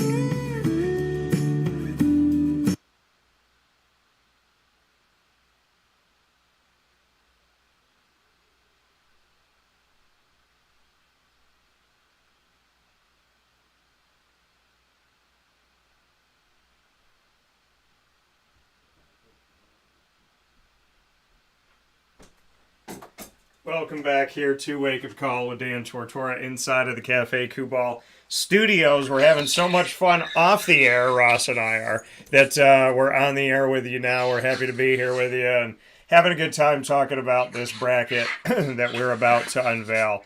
Now, Ross and I know that we've done this for many, many years now, that we have broadcasted together when it comes to talking about the NCAA Division I men's basketball tournament. We have had the opportunity of breaking down our bracket together in what we call the drive. The drive with a capital D and a capital R for Dan and Ross. So it's our way of putting our name into this, and it's the drive to the end, the drive to this championship. And my bracket is set. It's here. Ruh-roh! It's right here. And so, it's finally here. I know I got asked about it last night on Herb FM Sports Radio, and I appreciated all the guys asking me about it, but I told them it was locked up. It was in a briefcase. That briefcase was stainless steel, and it was locked. It was shut. It was kind of like the briefcase that my man Kevin Eastman has, that created the Ninja Turtles, where he has that first drawing of the first turtle, which was Michelangelo, and he put it in a briefcase with foam around it, put it down there because it's just like a piece of paper drawing, and then he locked it. And my thing was put in a locked briefcase. It could only be opened by my fingerprint, and nobody had it. So it is now time to unveil that bracket, and I'm so excited to do that. I have Ross here with me, and we're going to be unveiling this bracket together from 10 a.m., right around 10 a.m. this morning until we're done. We're going to start in the South, then go to the Midwest, the West, and then the East, because that is how the bracket is set up based on number one seeds. So the number one overall seed, Alabama, will start in their bracket in the South. Then we'll go to the number 2 overall seed, Houston in the Midwest. The number 3 overall seed, Kansas in the West. And the number 4 overall seed, Purdue in the East. I will tell you, folks, I don't have all number 1 seeds. There are some teams in danger. I think there's a number 1 seed that could be in danger very quickly in the tournament. So we'll get into all of that. And Ross and I picked our first 4 as well. I'm proud to say that I am 2-0 of last night, thanks to Texas A&M, Corpus Christi, and Pittsburgh for getting their victories. Pittsburgh in a fantastic finish, 60-59, 2 shots missed at the end there, and Pittsburgh is able to get away with a win with about 3 seconds to go, a massive block by Guillermo. So a big shout out to him as well. A lot of great stuff coming up. We got 2 more first 4 games in Dayton, Ohio today. Fairleigh Dickinson against Texas Southern, the only team to make the tournament with a losing record. And Arizona State up against Nevada. So a lot of great stuff coming up where sports meets life. It is The Drive, our worldwide 2023 NCAA Division I men's basketball tournament bracket unveiling. Ross will unveil his by region first. I'll do mine by region second. You will see them come to you in real time on youtube.com and facebook.com/wakeupcalldt. So if you need help filling out your bracket, watch my bracket show where I talk about the field of 68. Today will be another helper to your bracket. This is what Ross and I have. I'll show you at the end that it's literally physically written on paper. It's in pen. It's not in pencil. What I show you is my bracket. What Ross shows you is his bracket. It's the bracket we have to live with no matter what. So with that being said, I bring on the better half of this 2023 NCAA Division I men's basketball tournament, my brother, my family, and my co-host of many years for The Drive, Ross Turetsky. What's up, brother? How we doing? That's how I'm doing. Arson and Coke are here to do the drive with a little bit of German to get your morning right. Hopefully on a nice hump day Wednesday, the Ides of March for all you Shakespeare fans, and very pumped to do this. I think we've been talking about it off air. I think this might be like our 13th year doing this. Might have been like 2010 was the first year. We have to look at go back into the archives, but it's been a while and it's been a blast. Usually our brackets implode relatively quick. Hopefully we can keep them alive for a while. I do usually pretty well with getting at least one or two teams in the Final Four. Sometimes I've picked the right national champion in the past with like Villanova or Kansas. But it is very hard to get majority of the bracket right. Like they usually say after the first day or two of the tournament, which I know it kicked off with the first four games last night, and there'll be more tonight. And the Pittsburgh game was exciting last night. I was watching some of that. But yeah, if the actual tournament really gets in full gear, first round, and it reminds me when we were kids going to school, where it was 12 p.m. all the way till after midnight. For the first two nights, it's just nonstop college basketball. When you have down to the 64, it's so exciting. You would ask your teacher or try to trick your teacher into putting the games on during the daytime. Whether you had a test or you had schoolwork, you're like, please, can we have it in the background, even with no sound on if we behave ourselves? So at 12 p.m., high noon on Thursday, tomorrow, it's going to kick off full blast, and I'm excited for it, and it's going to go all the way to the wee hours of the morning the next day. So Thursday and Friday, in my mind, are the two best days of the tournament because you have nonstop college basketball all day long. So for anyone who's just a hardcore college basketball fan into March Madness, so I'm very excited about it, and hopefully for all you kids out there, stay in school, get good grades, but also trick your teachers into letting you watch the tournament because that's what everyone wants you to do, and that's what our founding fathers, George Washington and Abraham Lincoln, would probably do the same thing if they had a March Madness tournament back in their day. Yeah, I mean, listen, I'm going to paint a picture so that you all that don't know me will know me after this. This is what I did in March. I went to school at Christian Brothers Academy, in a very nice private Catholic school, great education, and I was there in English class, and I've been doing this forever. But let me back up a little bit.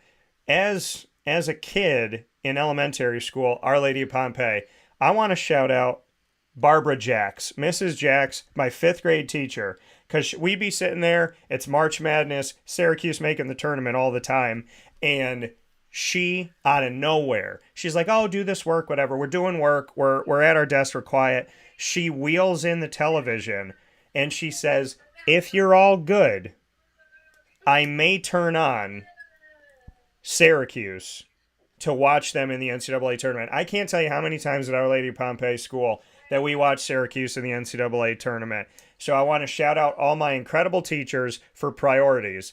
And then in high school, when I was in, I think it was 10th grade English. I think it was 10th grade because 9th grade was Todd Benware. So I'm in 10th grade English, and in 10th grade, here I am.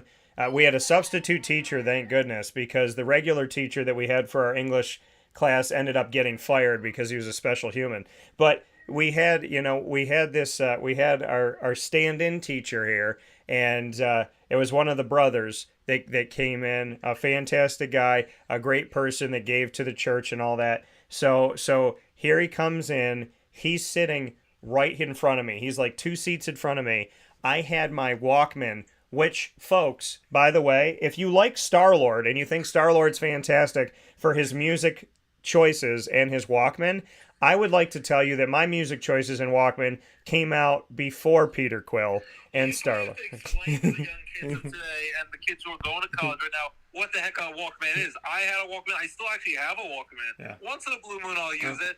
And I actually was one of those people who make my own, like, kind of pathetic mixtapes where you used to have to put a tape, you had it ready to go in the little slot in your little boombox radio I had. And then when I'd listen to the radio, when I heard like a rockin' jam like Backstreet Boys and NSYNC or Britney Spears, I'm not afraid to mention all the horrible music from the 90s, the boy bands. What was the other one? 98 Degrees, I Do Cherish You. When you heard a song you like, you clicked record, and then you would pause it until the next song you like. I still have a lot of these mixtapes. I've given them to my wife so she can listen to the cheesy music that I have for myself or to woo ladies very unsuccessfully. It did not work out very well. But I was doing this all the way through high school, even until the early years of college at Marywood in Scranton. So I know what you're talking about. But a lot of the young kids have no idea what the heck a Walkman is. A lot of them don't even know what a CD player is. Let me do this because I have it on screen right now, folks. This is a Walkman. I have it with you right now. I had a yellow one. This is the upgraded chrome blue sports Walkman. Okay, it still has the giant Zach Morris antenna. And watch this, folks. The batteries that are in this have been in this for no joke. These batteries have been in this for about I don't know 17 years, and this is proof that things that were made in the past were made to last. Things that are made now are made to break because people want you to buy new things. Where in the past, it was like Great Depression type of thoughts, World War type of thoughts of like, if we're going to make you something, we're going to make it to last. And that's why these batteries still work and this still works. And if I turn it on here, you can still hear that it is working on here. I can only play a second because Facebook and YouTube are weird about copyrights. But this right here, this Walkman, when I became Star-Lord this past Halloween and Lily became the wonderful Rocket Raccoon, I had the opportunity of bringing this out.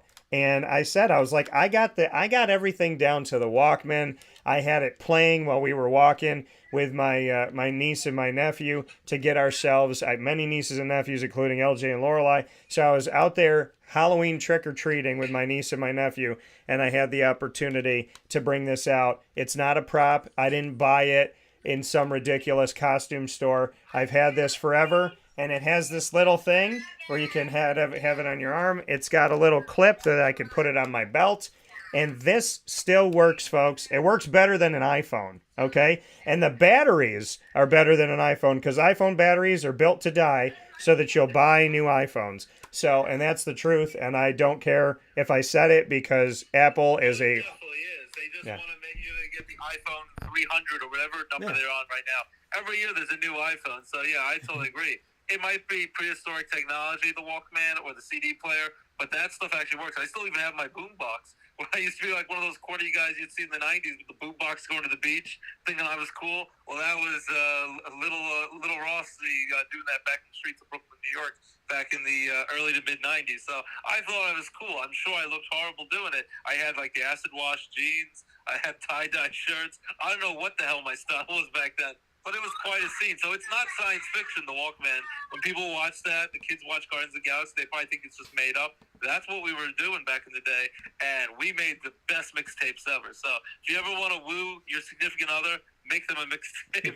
All for boombox, I suggest. Yeah, and I used to make the mixtape, and Greg just brought it up. I'd make the mixtape, and you'd be hearing this song, and you're like, oh my God, this is gonna go on my love mixtape, and you know it's my final song that I'm gonna send to this girl, and in the last like 27 seconds of the song, it's like, hey, this is Bob, and I just wanted to thank you for listening to this song by Keith Sweat, and I'm like, dude, shut your mouth. Don't do that, because then I had to go back to the beginning, retape it all over again, hope that no idiot talked over it. This is Billy Bob and Joe. You know, I mean, it's like, just don't do it. You know, don't. And I don't want that that voice hanging out over, because that was the thing, is you would make this tape, and she's like, how'd you get this tape? And it sounds so clear, and it's so good, and how'd you mix it? Because this was before Napster. This was before, you know, editing equipment and software and all this stuff. This is before everything. So when a girl heard you have a clear tape of 8 to 10 songs, she thought that you were the sweetest, kindest man who was like magical. I mean, she thought you were from a different planet. And the moment in like song number 4 or 5, when it would skip or it would go to, or it's like yeah. Yeah. When that DJ got on, he might sound a lot hotter than you, so he might have just stolen your girl from you. So it definitely kills the mood. Well, that's the thing. It's like Whitney Houston is on there, and as she's hitting that high note, you hear, "We'll be right back on 45." Da-da-da-da. It's like, why did you? And you forget that it was on there, and so that's the sad part. But I'm going to bring up the Walkman because it's very special to my 10th grade English story that has to do with March Madness. So, when I was in 10th grade and we had our substitute teacher who was one of the brothers at the school and awesome and literally one of the best people in the church world of all time that I've ever met on the planet. So here he is. I believe I think it was brother Kevin. And so I know his face. I could pick out his face like nothing. So I'm sitting there. I have my Walkman on my hip.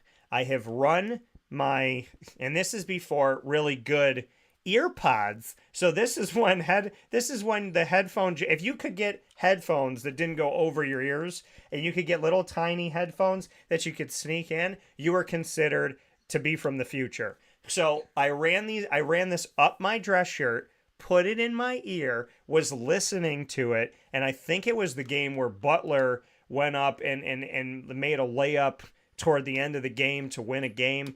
And so I'm sitting there quiet, and so a couple people know that I have this, but I didn't tell a lot of people because there's some snitches, okay? And we know what snitches get. So yeah, snitches get stitches if you let them live. So that's my quote. So the snitches get stitches. I do the ... if you let them live. So here I am. A couple people knew, so they're like, "Yo, Dan, what's the score?" And this one kid, I think it was Stan, he kept asking me. I was like, "Bro, shut up.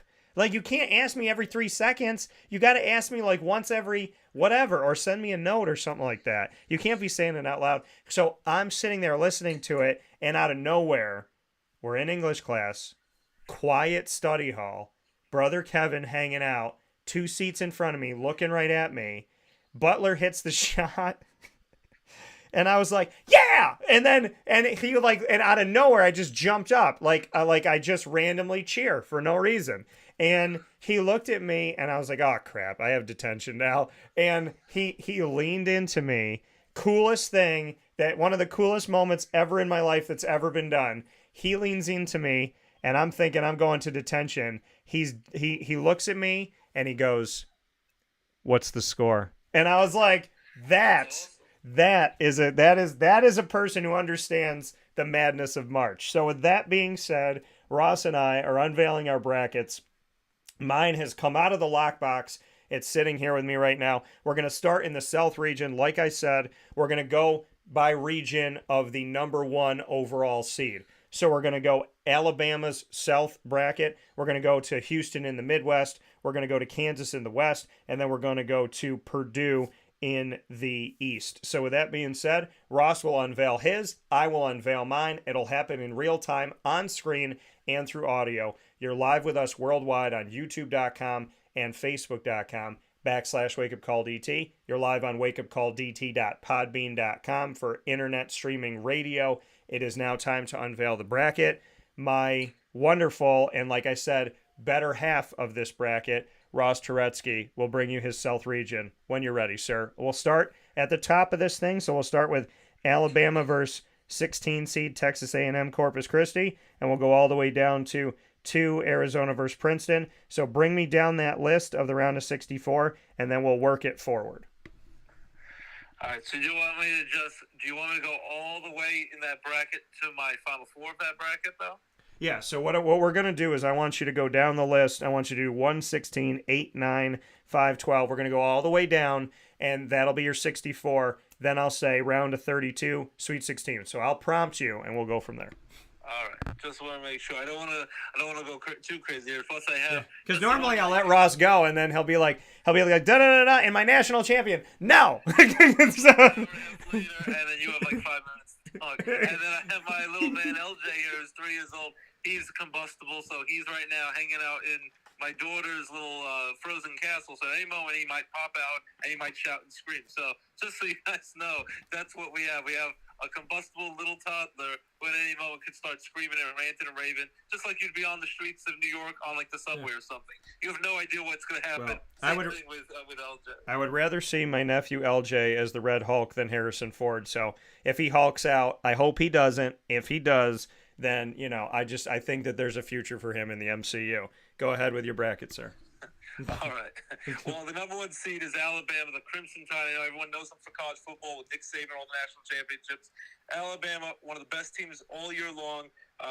Got the number 1 seed, was one of the top teams in the country. They do have a superstar player who has alleged legal issues. There was, talk about a gun being handed over, and there was a death involved. Right now, he's being cleared of criminal charges, so he is allowed to play. Even though there was a lot of controversy within the last week or two of should Alabama not let him play, stop it, but then you risk the chance of maybe win a national title, go to the Final Four, making tons of money for his school. Is it more important to win, or is something fishy could happen and he might have been a part of it? Should you hold out as a precaution, especially when someone's life was lost in that situation? It's a very tough situation because you don't quite know what he did or didn't do. But in the end, he's allowed to play, and Alabama is one of the best teams in the country. So number 1 seed Alabama, they're easily going to beat the number 16 seed. It's going to be Texas A&M, Corpus Christi, as we've talked about before. For the longest time, no 16 seed has ever been the number 1 seed. It's not going to happen here. But, of course, we finally got with Virginia Cavaliers. They got upset and were, blown away that they got knocked out just a few years ago. That was 5 years ago. And then the very next year, they came back after that horrible disappointment and won the national championship right before the whole COVID pandemic. Just 3 years ago, imagine around this time is when the tournament got shut down, where the conference tournaments got shut down. You were about to go with the ACC covering Syracuse, and then the whole March Madness bracket all got shut down 3 years ago. And there was a lot of teams like Penn State and Rutgers and a lot of teams that were going to break their March Madness droughts to get in the tournament, and they all kind of got screwed over. But yeah, I understand because it was a horrible health crisis going on. But I digress. We're a little bit back to normal, and actually a lot back to normal because there's a lot of fans. We're all enjoying it as one. As you know, sort of the World Cup, the World Baseball Classic for baseball, World Cup for soccer, the Olympics. People are now able to be together and be one and get to socialize, which is what fellow human beings need. So I'm very excited about that. But yes, Alabama, number 1 seed, is going to destroy Texas A&M, Corpus Christi. They're still on a hot streak, so as long as their star players are able to play, I don't see Alabama being able to be slowed down. So they easily win that game. The 8 versus 9 matchup, not much of an upset, but I'm going to go with the 9 seed, West Virginia. I just think West Virginia is a little bit better. And I think Maryland, they're just a little too spotty for me. And I think West Virginia is going to be ready to play, and they're going to edge them out in a close, about 5-point game. West Virginia moves on to the second round. 5 versus 12 seed, those usually right for the biggest upsets in the tournament are usually, you always see a 5 seed go down to a 12 seed. So you're like, out of the 4 chances, where is it going to happen? It's going to happen multiple times. I don't think it's going to happen here. It could happen, but I don't think it will. I think 5 seed San Diego State, it prevails over 12 seeded Charleston to move on to the second round. Then I talked about Virginia earlier. They're the 4 seed versus 13 seed Furman. Virginia has been upset by teams that were considered the lesser inferior teams. But I think here Virginia is, they played well enough this year, and as long as they don't play down to their opponent's level and they don't take it for granted, and I would hope that after what happened a few years ago, getting knocked off by a 16 seed, they wouldn't. I think Virginia prevails pretty easily over Furman. They move on to the second round. Now, one of my big Cinderella teams that I think is going to go quite a ways until that glass slipper shatters, I really like Creighton. I think Creighton has been on a heck of a run lately. Nice run in their conference tournament. I think 6-seeded Creighton, they're going to start their long journey, and they're going to knock off 11-seeded NC State. So I'm going with Creighton there.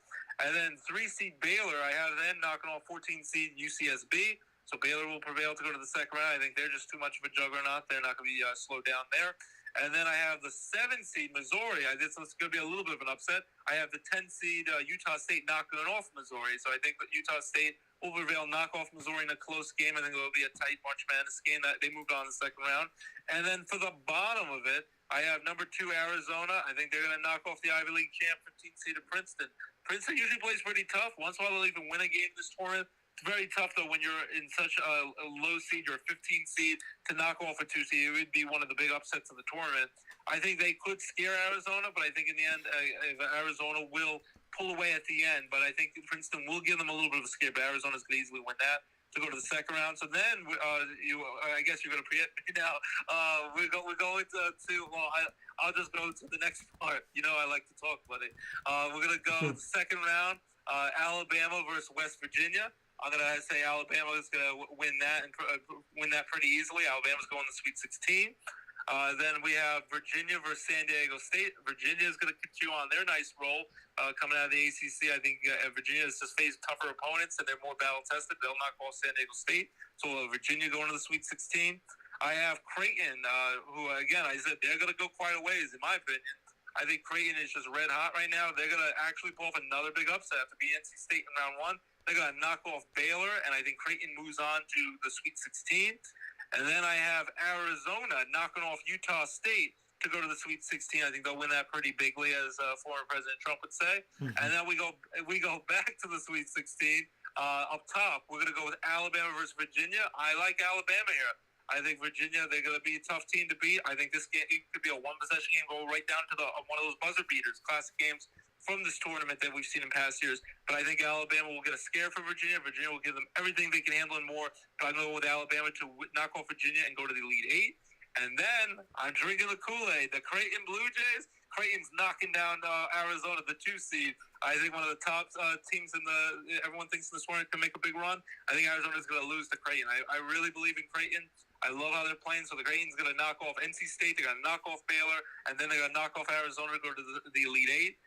But I think Creighton's journey ends at the Elite Eight right before we get to the Final Four in Houston, Texas. I'm going with the top seed, Alabama, prevalent, and going out of the South Region bracket, the top seed of that bracket. Alabama knocks off Creighton, the Cinderella team that goes on this magical run. Alabama over Creighton. They pull away late in that game, win the Elite Eight matchup, and Alabama Crimson Tide are going to the Final Four in Houston, Texas, come April 1st. And not an April Fool's joke either.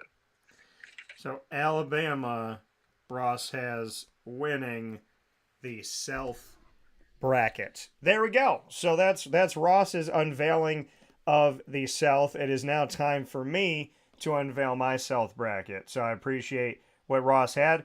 I have not seen Ross's bracket. He has not seen my bracket. So with that being said, we have the opportunity of unveiling to each other as you see them in real time. So with that being said, I'm going to jump into mine here. Number 1, Alabama over number 16, Texas A&M Corpus Christi. I got that game right. I picked Texas A&M Corpus Christi to be in this one. So with my bracket being unveiled, I am going to go right here with Alabama to do this. I want to see some thoughts that came in. I'm beyond ready for the bracket release. Let's get going, Dan.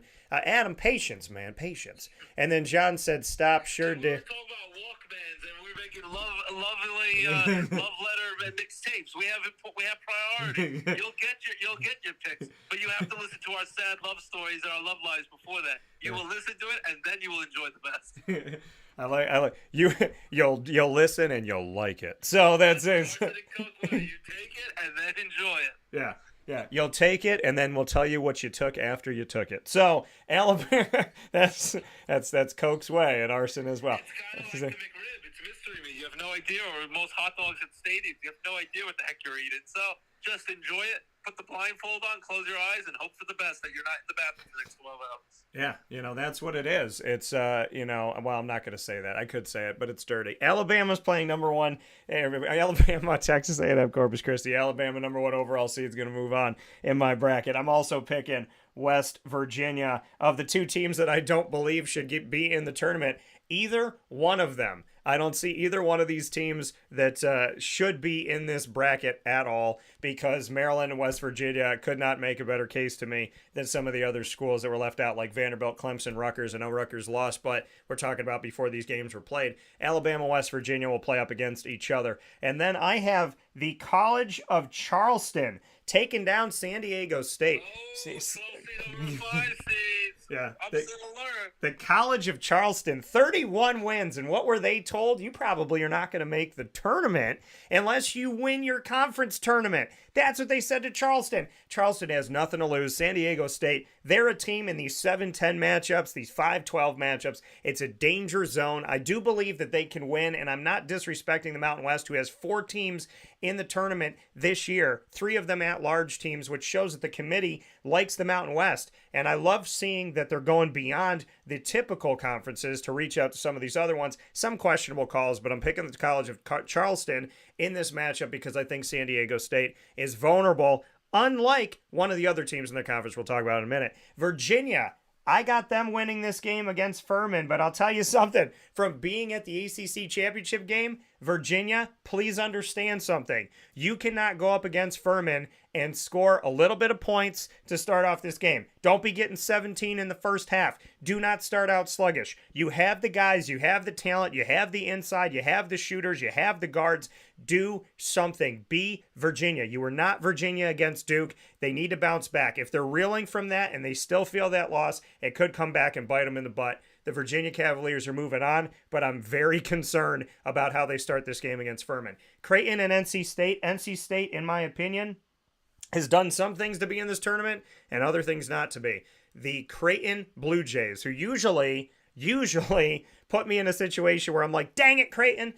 But we'll see if they do it this year. I got them winning their first game in the 6-11 matchup.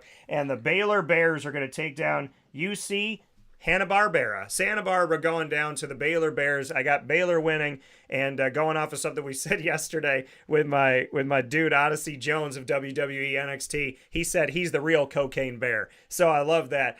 Baylor's going to win this game and face off against Creighton. Next matchup we have Missouri and Utah State. I am not a believer in Missouri this year. Let's go with Utah State to win this game. They're going to be representing the Mountain West instead of San Diego State in the round of 32, and Arizona will handle Princeton after. I won't do it, but you should do it. Yeah, so this is the thing. Princeton came back and beat Yale, and I give them credit for that, but I'm going to go with the Arizona Wildcats. I'm not a big believer in the Pac-12. They didn't get a lot of teams in the tournament this year. I'm not a massive believer in them, but we'll see how we go from here. Alabama and West Virginia. I'm going with Fly Slamma Jamma Bama here because, like I said, I don't believe that Maryland or West Virginia should be in the tournament this year based on my analysis of looking at their season. Charleston and Virginia, I'm going with UVA. Charleston will win that game there, but UVA will face off against Alabama in the Sweet 16. And then we will have our next matchup here of Creighton and Baylor. This is a tough one for me, but I have learned my lesson.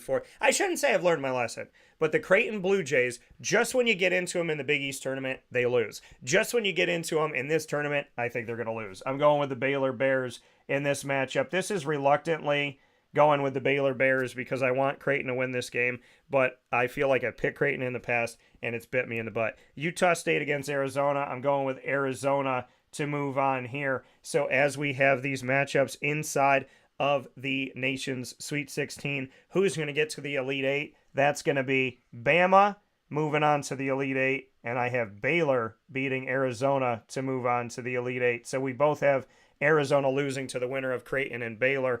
And so of Alabama and Baylor, who is going to be my Final Four team to come out of the South bracket? Well, I'm happy that you asked that question. Like I said, Ross and I have not looked at each other's brackets, and yet here we are. My winner of the South bracket is going to also be Alabama, the number 1 overall seed, moving on here in the NCAA tournament. Fly Slamma Jamma Bama, and we head off from there to the Midwest as Ross will be bringing his picks first in the Midwest bracket as we head over to the 2nd overall number 1 seed and a team more than deserving of being a number 1 seed. I appreciate them, I respect them, and I thank Kelvin Sampson for everything that he's done. He has 30 or more wins in 3 of the last 5 seasons at Houston.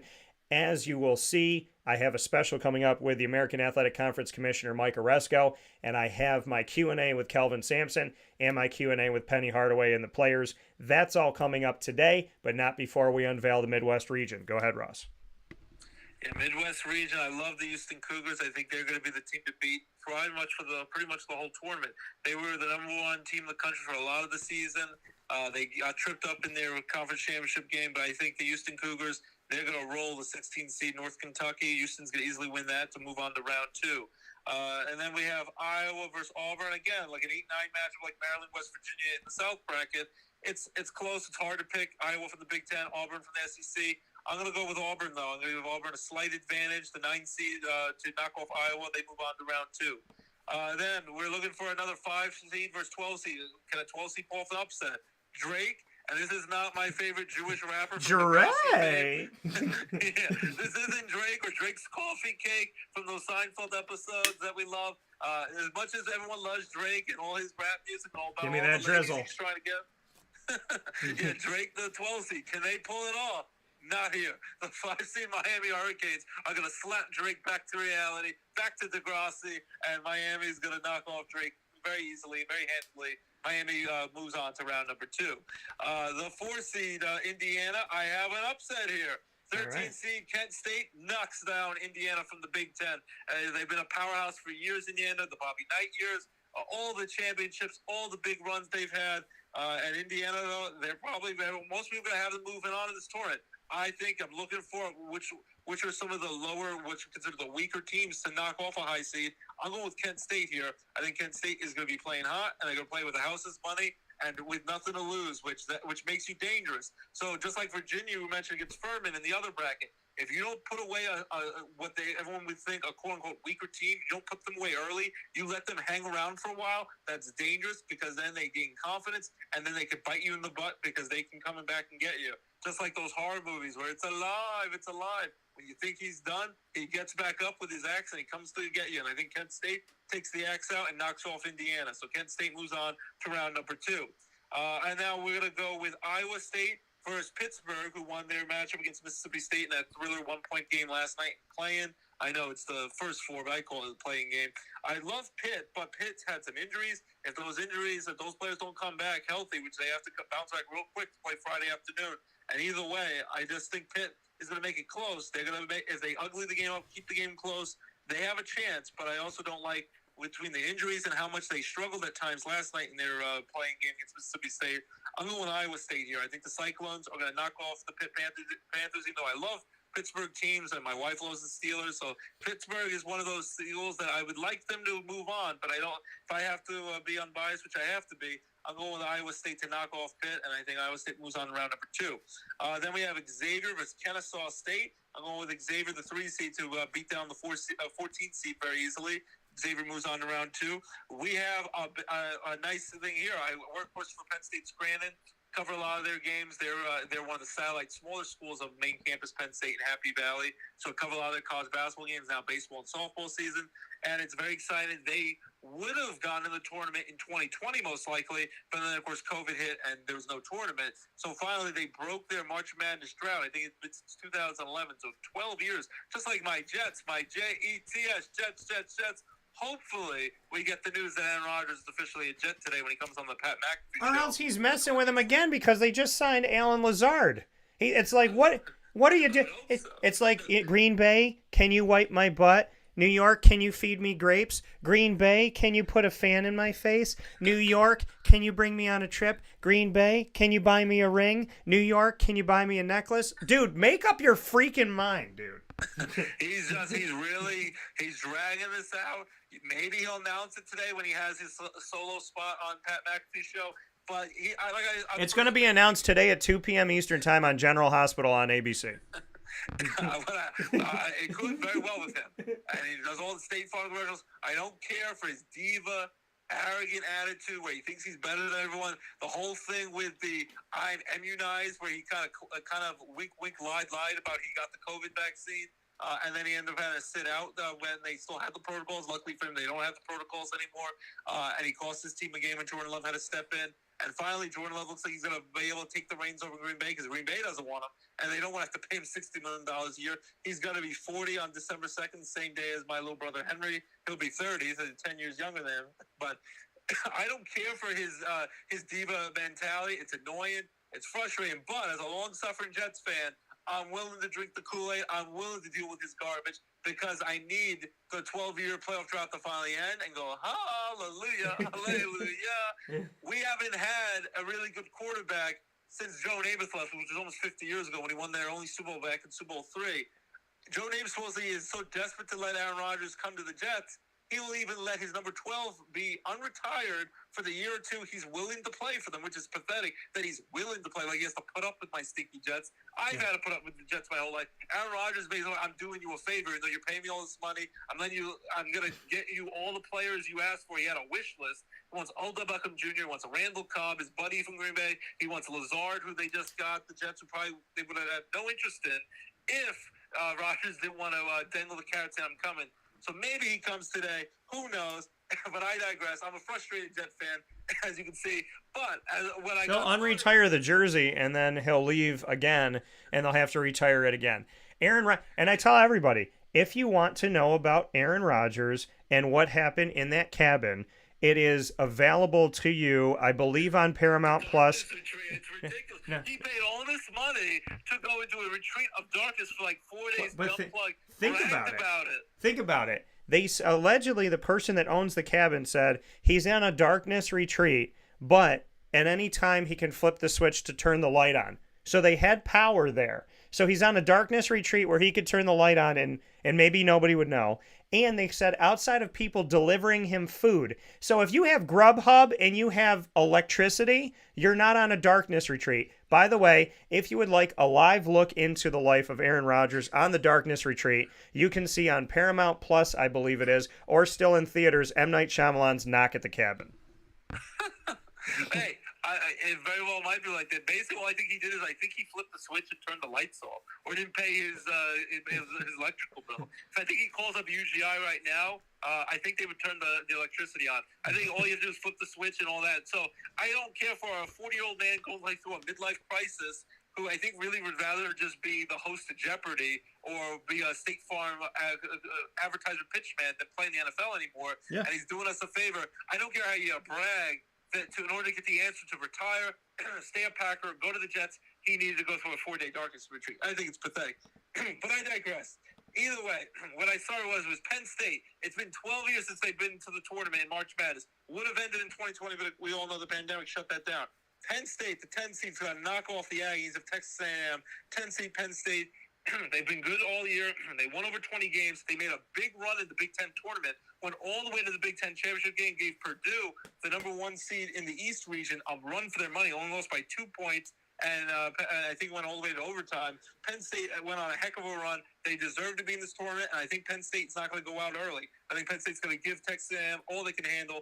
Penn State's going to edge them out, and they return to the dance after a dozen years. They're going to win their first game in the tournament. Penn State knocks off Texas A&M in a close one. They move on to round 2. And then lastly, another Texas team, the Texas Longhorns, the 2 seed, they're going to knock off 15 seed Colgate, which I know you know a lot about their school and their coach you've talked to. It's not the Colgate toothpaste. Everyone might make that joke. Colgate, good school, but I think Texas Longhorns going to be too much for them to handle. Texas moves on to round number 2. Now we go to up to the top of that bracket for round 2. We're going to have Houston Cougars. They're going to knock off Auburn. I think they win pretty easily over Auburn. Houston, as I said, they're going to be a juggernaut. They're going to be hard to knock out in this tournament. So Houston moves on to Sweet 16. The Miami Hurricanes, after knocking off DeGrassi's Drake in first round, Miami's going to knock off Cinderella Kent State, who knocked off Indiana. So I think Miami knocks off Kent State to go to the Sweet 16. For the Hurricanes, and then we go to Xavier. I like them going on a nice run in this tournament. Xavier's going to knock off the Iowa State Cyclones. Xavier goes to the Sweet 16. I think my magical run is Penn State. I know I would love for them to win the whole thing. I'll be rooting for Penn State. I've always loved them. I've loved the football team, and then, of course, love to cover this stuff for Penn State Scranton, all the sports I get to cover, and writing the articles on the website. It's a great school. But Penn State, I think their journey ends against another Texas school after they beat Texas A&M. I think the Texas Longhorns are going to be too much for them to handle. Texas knocks off Penn State to go to the Sweet 16. Now we go back up to the top of that bracket in Sweet 16. I think the Houston Cougars knock off the Miami Hurricanes. I think that will be a tough battle, but I think Houston will be too much, and Houston will move on to the Elite Eight. And then Xavier continues their Cinderella run, even though they're 3 seeds. It's not really a Cinderella run, but Xavier's going to pull off a big upset and knock off 2-seeded Texas. And Xavier's going to go to the Elite Eight, which I don't think a lot of people have. And I have Creighton going deep in the South, going to the Elite Eight. I have Xavier going to Elite Eight in the Midwest. But in the Elite Eight, I think Xavier's going to give Houston a really tough battle. It's going to be closer than you would think, but I think in the end, Houston gets a scare. But Houston, we have a problem. They prevail in the end. Houston knocks off Xavier to go to the Final Four, and they basically get to host the Final Four because the Final Four this year will be in Houston, Texas on April 1st and April 3rd. No April Fools there, and I think Houston, the best team in college basketball for basically the whole season, I think they're going to the Final Four out of the Midwest, knocking off Xavier. And so far, I got Alabama Crimson Tide, a 1 seed, and Houston, a 1 seed, going to the Final Four. But I promise you guys, it's not going to go chalk. I'm not going to take these years out. We had it a little while back where there finally was all 4 Final 14 for number 1 seeds. It's very rare. I have 2 number 1 seeds going, but I can promise you, I vow to you, it's not going to be that way the rest of the other brackets. But right now, I have Alabama out of the South and Houston out of the Midwest going to the Final Four. And unlike Aaron Rodgers and some of my ex-girlfriends, Ross keeps his promises. We're going on to the next one here. My bracket here in the Midwest. We'll go here with my bracket. And so Ross has Houston going to the Final Four. And that's obviously a Marcus Sasser. We're hoping that he's okay, his groin injury, and that he comes back and he is able to be out there for this team is very important. The Houston Cougars against Northern Kentucky. I have Houston moving on. A team I'm very proud of. A team that I appreciate inside of the American Athletic. Not the Big 12, the American Athletic. I'll say it again, the American Athletic. Houston Cougars have done a fantastic job over the last many years with Kelvin Sampson. Say it one more time, because if you say it 3 times, then Beetlejuice shows up. So I think you need to do that. American Athletic. 5 times, Yeah. Yes, the American Athletic is the place to go, and and then seeing Michael Keaton, so a little bit of Beetlejuice. Houston winning this game. I would love when the Flash movie finally comes out in 2037 that we're going to see him run through time, and he not only meets Michael Keaton's Batman, but he meets Michael Keaton's Beetlejuice. That's what I want. So Houston's going to win this one over Northern Kentucky. The Houston Cougars getting credit, getting respect this season, and I wonder, is it giving respect finally to the American of the couple schools they give respect to, or is this the media and the coaches already thinking this is a Big 12 school, so let's make them number 1, so when they go to the Big 12, we could say, oh, they were number 1, they were number 1 seed, blah, blah, blah, blah, blah. Well, they did it as the American, and for whatever reason that you've given them respect, the reason that you should is because they play in a good conference, and they have been a fantastic team this year. 31-3, I believe, going into the tournament. Houston Cougars making it happen, doing some awesome things. They're going to move on. Iowa and Auburn. Well, folks, you know that the Big Ten had about 47 schools in the bracket last year? They don't have as many schools as that in it. They have 14 schools in the Big Ten. It doesn't make mathematical sense, and it also doesn't make mathematical sense the amount of teams that they've let into the tournament the last 2 years. If you have 11 to 13 losses, that's considered good. If you are the Big Ten and you are a team with 11 to 13 losses, you have a really good chance of making the tournament. And for some odd reason, if you're in the ACC with a season like that, you're not even considered. Iowa will fall to Auburn. I do not believe that the Big Ten is going to be doing much this year of making some hay here. They didn't do it last year, and I don't think they're going to do it this year. Maybe the committee should stop looking at who they like in the preseason and start looking at what actually happened in physical games that were played, and stop punishing the ACC because North Carolina was picked as a preseason number 1 overall and you guys were wrong. Miami's Did you see that? They turned down the NIT. They're like, we're moving on to next year recruiting. So Hubert Davis, they were the runner-up, almost won the national title last year until they blew their big lead in the second half to Kansas Jayhawks. And they're like, NIT invitation, thanks but no thanks, because they were the number 1 team going into the season and didn't get into the March Madness dance, and then they refused to answer the NIT invitation. So I thought that was kind of interesting that certain schools will do that. It's almost like they put their noses and they scoff at the NIT invitation like that's beneath them. Yeah, so I mean, we're gonna see what happens. We're gonna see what goes down here. But North Carolina, it almost feels like because North Carolina made a lot of people wrong, they punished the ACC. It was stupid. you were wrong about it, but there's teams in the ACC that are darn good. Like one of those being Miami over Drake. So, and if you don't know what I mean by that, you got to go back and watch the video when Soulja Boy had a little issue with Drake.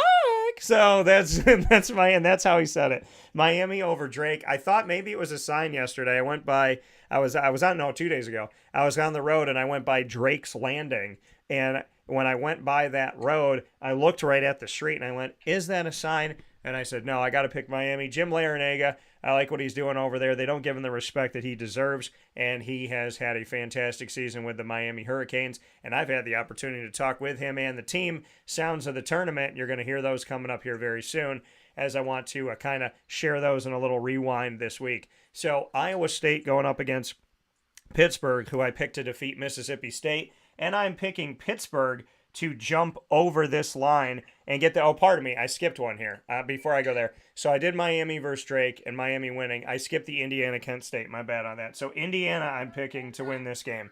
This is one of the teams in the Big Ten that I do believe is going to move forward. Kent State, they can make it interesting. This game's going to be played in Albany, so you guys can go see some really awesome pods here. Albany is going to get Miami against Drake, Indiana against Kent State. They're also going to get St. Mary's VCU and UConn Iona that we're going to talk about in a minute. Iowa State up against Pittsburgh. I'm going with Pitt in this game to continue that run from the first four and get at least one more victory in this tournament over Iowa State, who I didn't see a lot from when I did my analysis of them.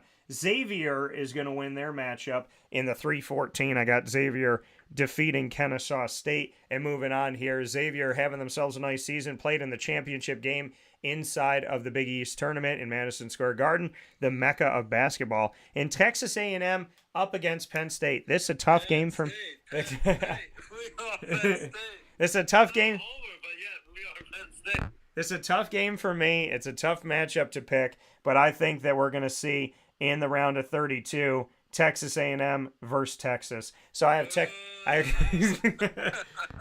Texas A&M going up in their win over Penn State, Texas over Colgate. But folks, please do not count out the Colgate Raiders. Matt Langle started the week with me on the heels of finding out where they're going to be. He joined the show live on video, and I had the opportunity to speak with him. Very excited about what's to come here with this Colgate team. I think if they get out to an early start, they hit their threes like they do, and they get out and they can get 30 points before the end of the first half. I think this could be a danger zone for Texas. So I'm not wholeheartedly thinking that Texas is going to get out of this one easily. I think Colgate will give them some fire, and Colgate is coming into the tournament as the top team in the country in three-point percentage with 40.7%. But do not forget about their big men, their veteran status, and the fact that over these last few years, heading to the tournament in 4 of the last 5 years, thanks to winning the Patriot League tournament, the Colgate Raiders have shown us that they can push a lot of teams from a lot of different places, including the SEC and the Big Ten.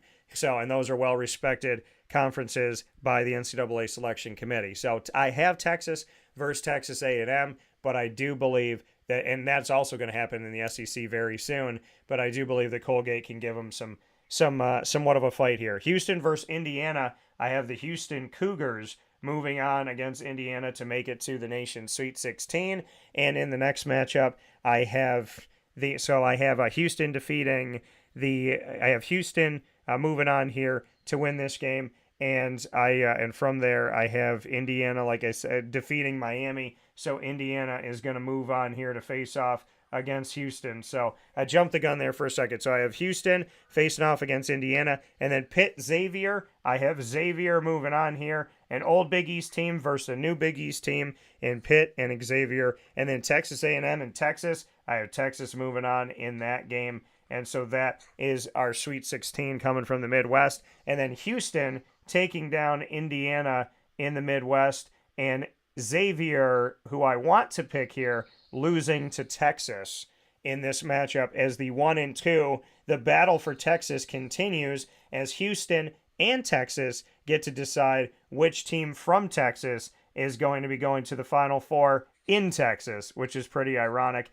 And my champion of who's going to make it between Houston and Texas, I have the Houston Cougars as my winner here, moving on in the Midwest bracket to have more life here and continue their run. They have had fantastic runs over these last few seasons, as I made mention of, and I think that they have flirted with getting one step closer, and this year I believe they do, and Houston makes it to the Final Four, and that will be my bracket for the Midwest. So with that being said, Ross and I are going to take a quick step aside for a fast break. We will come back with the West and the East as we have an opportunity to let you know where we see the bracket going that has Kansas as the 3rd overall 1 seed in the West and the 4th overall 1 seed Purdue. Which one of them, or are both of them, in a danger zone?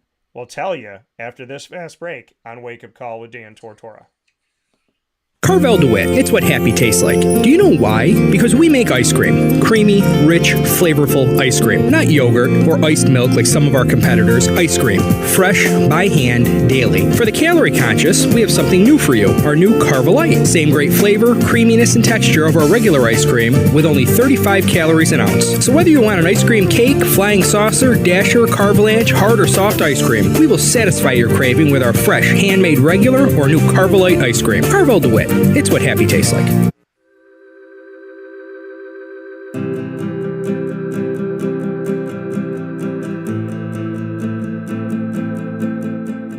Cafe Cabal offers same-day local delivery of our products, offering no delivery charge for Onondaga County. Shop cafecabal.com for fresh roasted coffee beans, cold brew, travel mugs, and all your essential Cafe Cabal needs. Cafe Cabal, coffee for the soul.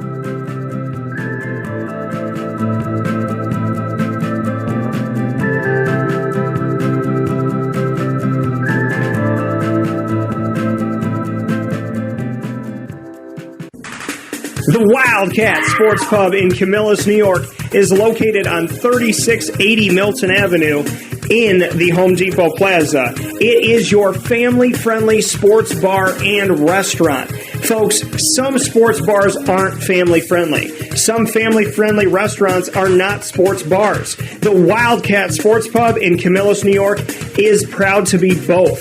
It is that marriage that you've been looking for years. The Wildcat Sports Pub is your home base for your sports bar and restaurant needs, games for the kids, indoor and outdoor activities, and enough things on the menu to come back every single week and get to try something new. They're open Sundays from noon to 8 p.m., Monday through Wednesday, 11 a.m. to 11 p.m., and Thursday through Saturday from 11 a.m. to midnight. For reservations and party information, call 315-487-2222 for the Wildcat family-friendly sports pub and restaurant.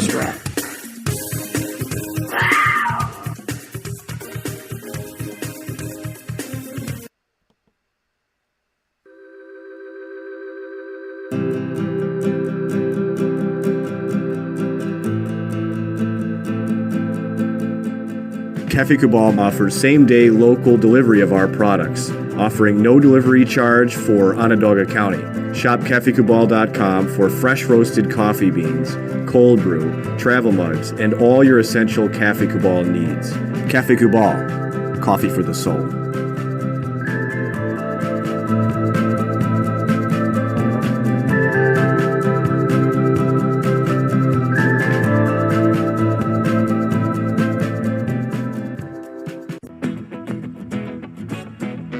This is Amy from Mother's Cupboard, home of the whole frittata. We are open daily 6 a.m. to 1:30 p.m. For takeout orders, call 315-432-0942 and tune in to Wake Up Call with Dan Tortora for our monthly food challenge and try our Wake Up Call signature menu item available 7 days a week.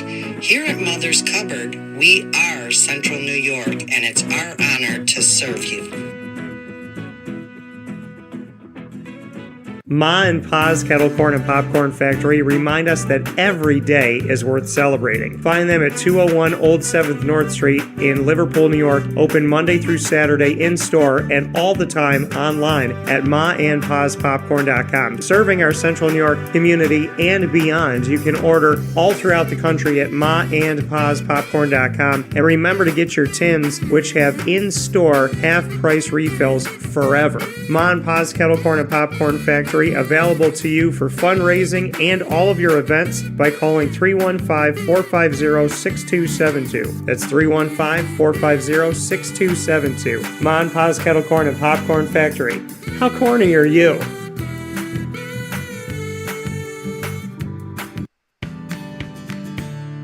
Witty Wicks Candles and Gift Shop, Township 5, Camillus, where you will find handcrafted all-natural soy wax candles over 60 cents to freshen up your home. We carry a wide range of locally made items, Salsa Q's, Syracuse Salt, and Chocolate Pizza Company, to name a few. Let our knowledgeable staff help choose unique gifts and keepsakes for any occasion.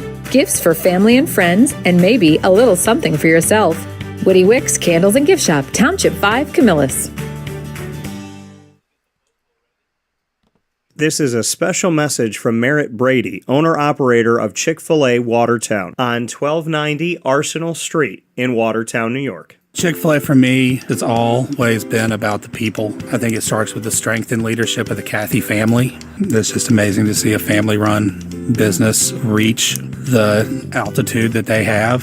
Second mile service is something that we embodied at my previous business, and the ability to make people feel like they're the only person at your establishment, that you are there to serve them that day and looking for those extra ways to make them happy, to anticipate what they need next is what makes me tick. And I'm going to have so many opportunities at Chick-fil-A to do that. It's one of my favorite things to eat in the world. My favorite application question or interview question when I'm interviewing is when I get to, have you ever eaten at Chick-fil-A? And a smile hits both their ears. You know, they can't even answer the question for a second. And when I see that, it's like, man, that's going to be a great hire. They already get it. They already feel it. They already know that we're different. The Chick-fil-A experience, it's a real thing. And then, of course, just our generosity and community involvement and making a positive impact in the lives of our team members, our guests, and the community in general, I think is really the secret sauce.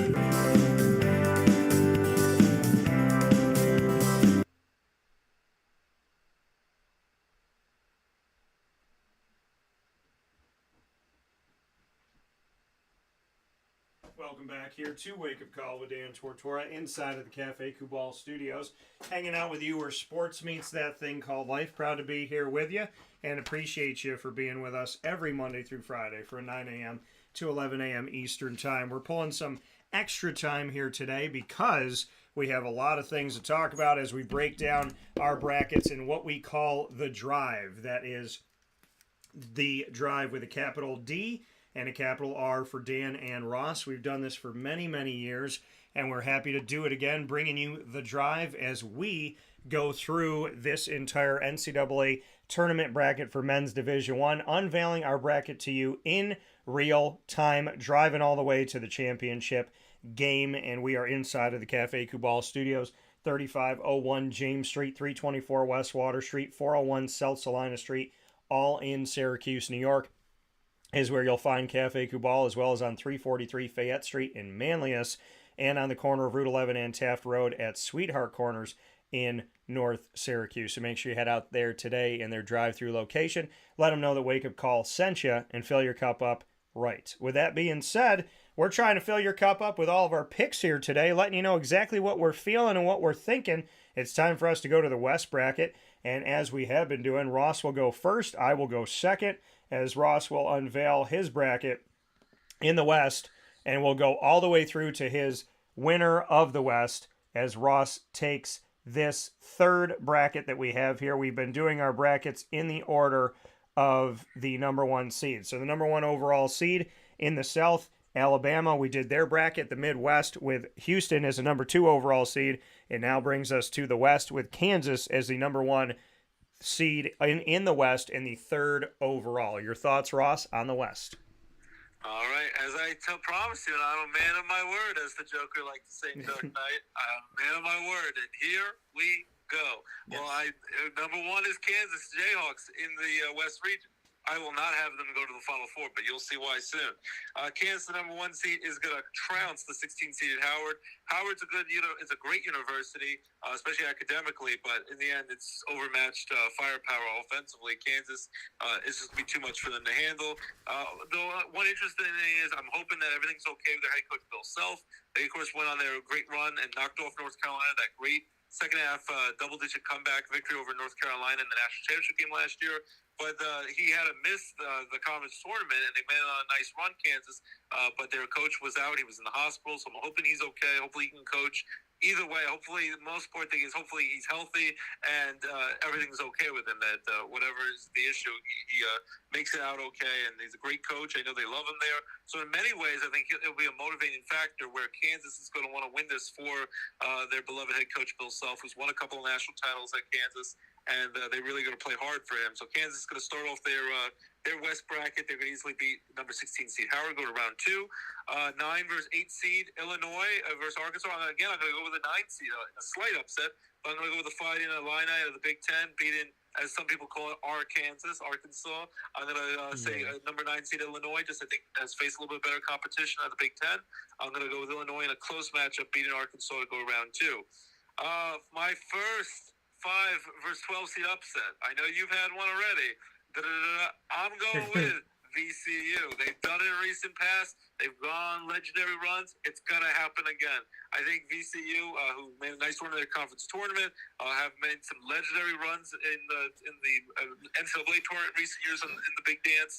They're going to get it done. They're going to knock off St. Mary's. St. Mary's is in the same conference as Gonzaga. Usually they're the only team in that conference that gives Gonzaga a tough run for their money for their conference championship.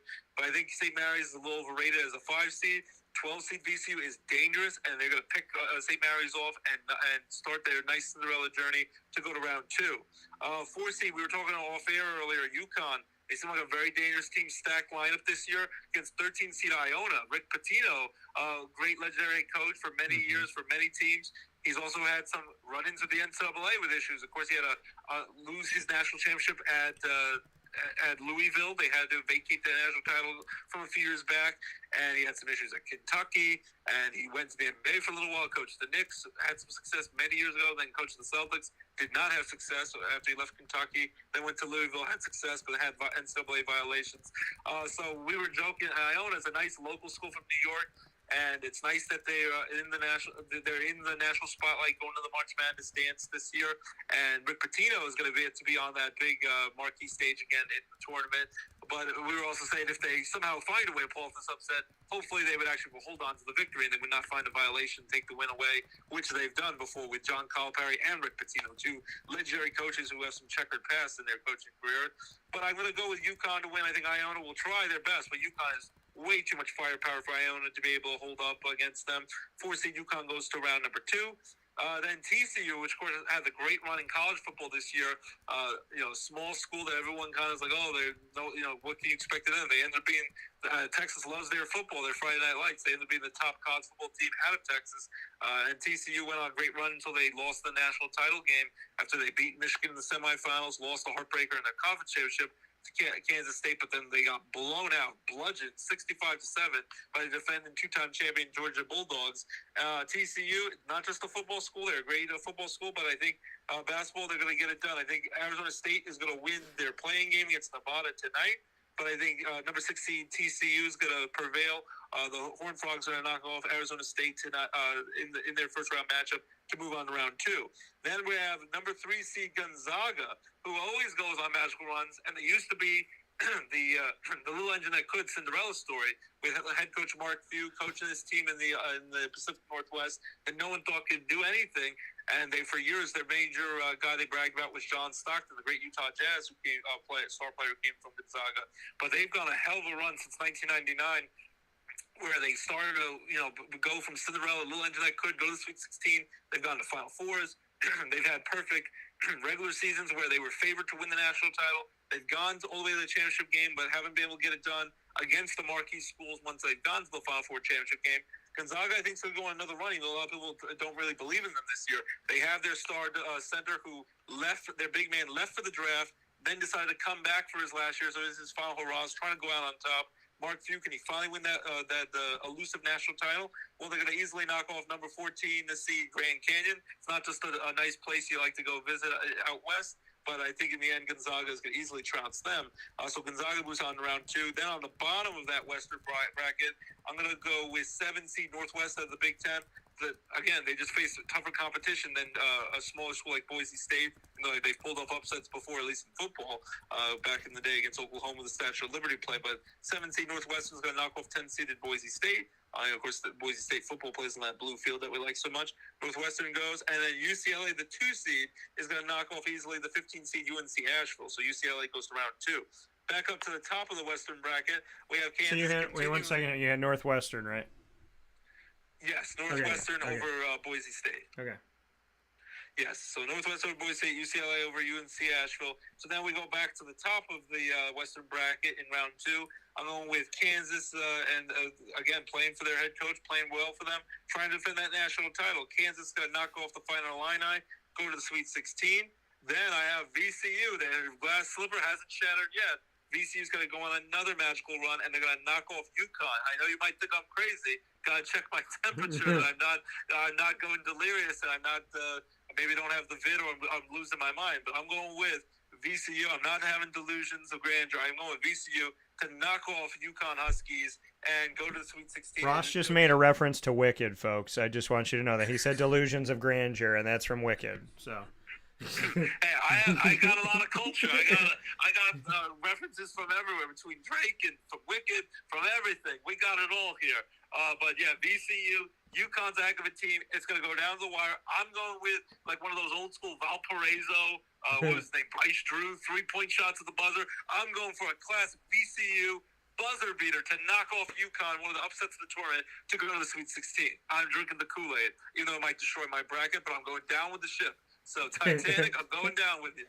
It's also another song that's a song too. I'm going down with this ship. So isn't that by Norah Jones? So I think. And speaking of Titanic, my heart will go on. And again, we've had this debate many times. You're selfish, Kate Winslet. You should have shared that little raft with Leonardo DiCaprio. You're a murderer. You should be in jail for centuries to come. Because no matter how romantic people say Titanic is, she killed Leo DiCaprio. She said, I'll never let go.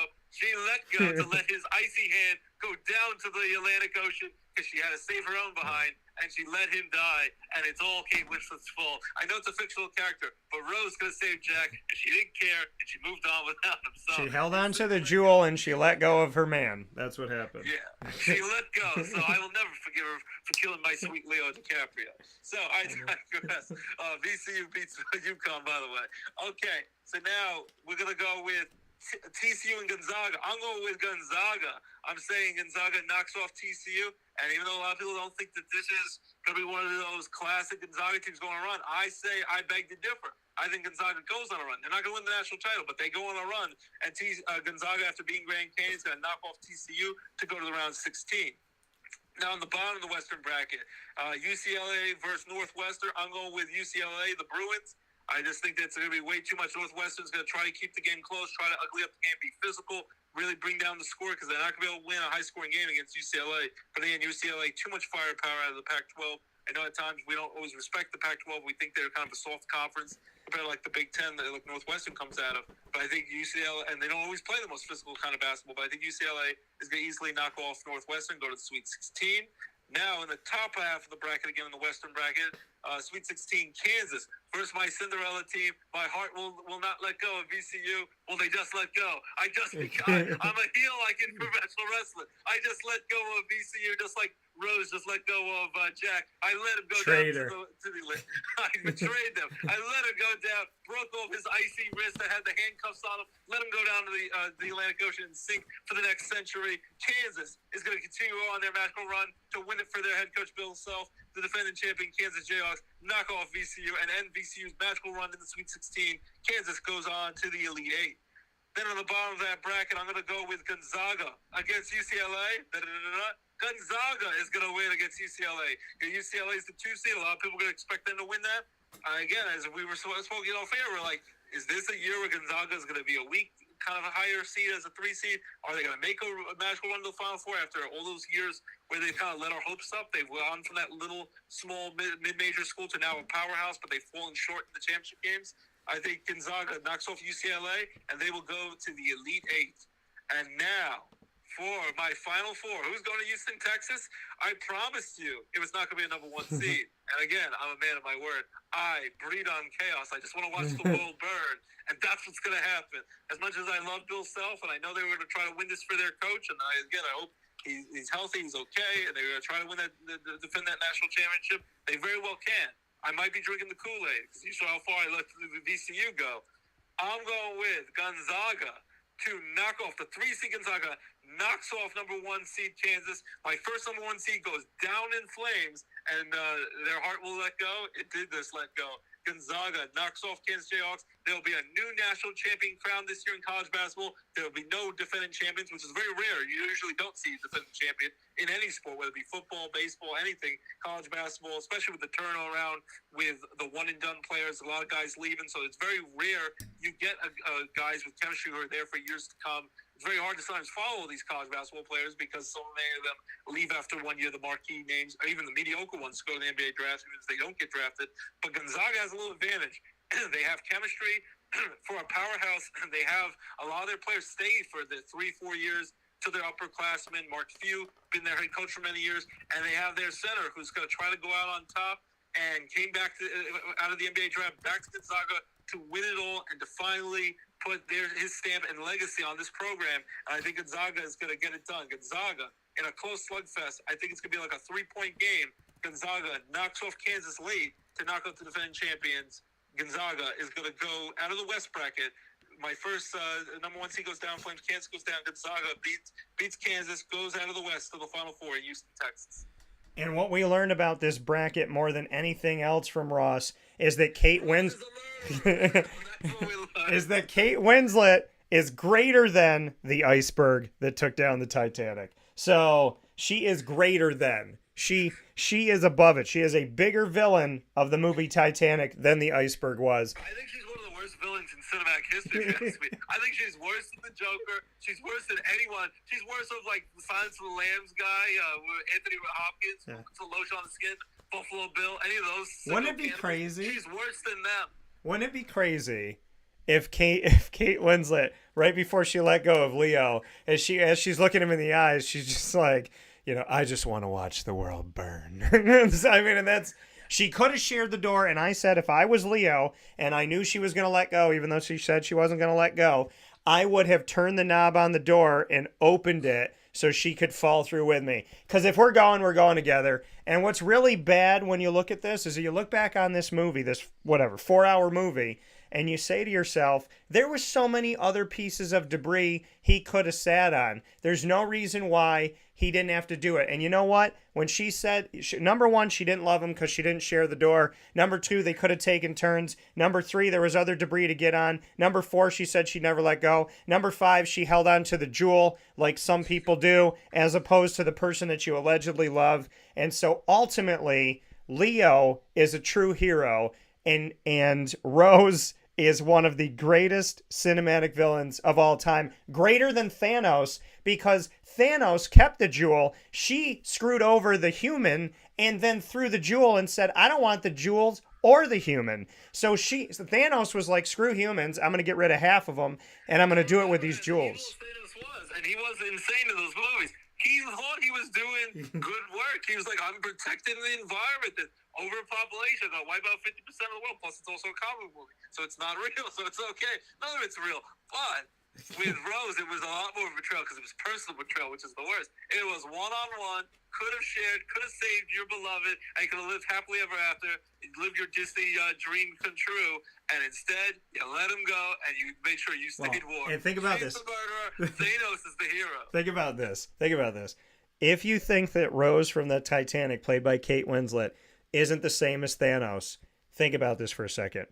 When Thanos threw his daughter Gamora on the planet, remember when they go to this planet and he throws Gamora over the side. He throws her. He lets go of the person that he loves to gain a jewel. the Soul Stone. Kate Winslet in Titanic let go of the person she loves and got to gain the jewel that was given to her. So in a way, if you look at it together, Kate Winslet is the Thanos of the Titanic cinematic universe, and Thanos is the Kate Winslet of the Marvel cinematic universe. And that's the truth. So with that being... I 100% agree. It's perfect symmetry. And I know when we started this show, the listeners and you and I, we don't really go over much. We just kind of like let it fly on air just because we want to see the sparks fly and see what happens. I don't think anyone expected that we would go down that road, but I think we went down the rabbit hole, and I think we're all better people for it. So I think hopefully we made your day. I know you made my day, and let's continue all the great enjoyment. I think Arson and Coke got it done. I think it's scintillating conversation. Yeah, I mean, think about it. There's two villains in cinema that both let go of the ones that they love to gain a jewel, and that was Thanos and Kate Winslet. So I'm just telling you the truth. I still think Thanos is the better person. Which is yeah, it's interesting. So here we go with my bracket. But it is true. She's greater than the iceberg. In my bracket in the West, I told you that, like Ross, in the South, I had the number 1 seed Alabama.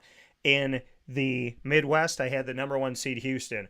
I will also not have the number 1 seed move on in this bracket, and we'll talk about how. So Kansas, to me, is going to defeat Howard in this game. Howard, a very well-known HBCU. Appreciate Howard and all the work that they have done and bringing in the talent that they've brought in recent history here. But I'm going to go with the Kansas Jayhawks to win this matchup. And God bless, more than anything else, Bill Self to heal completely and for good, no matter what, through God, and to handle well whatever is coming his way, has come his way. May he be fine, have the best doctors, best medicine, best everything, and may his loved ones be healthy, safe, and happy with him as well. God bless to all of you.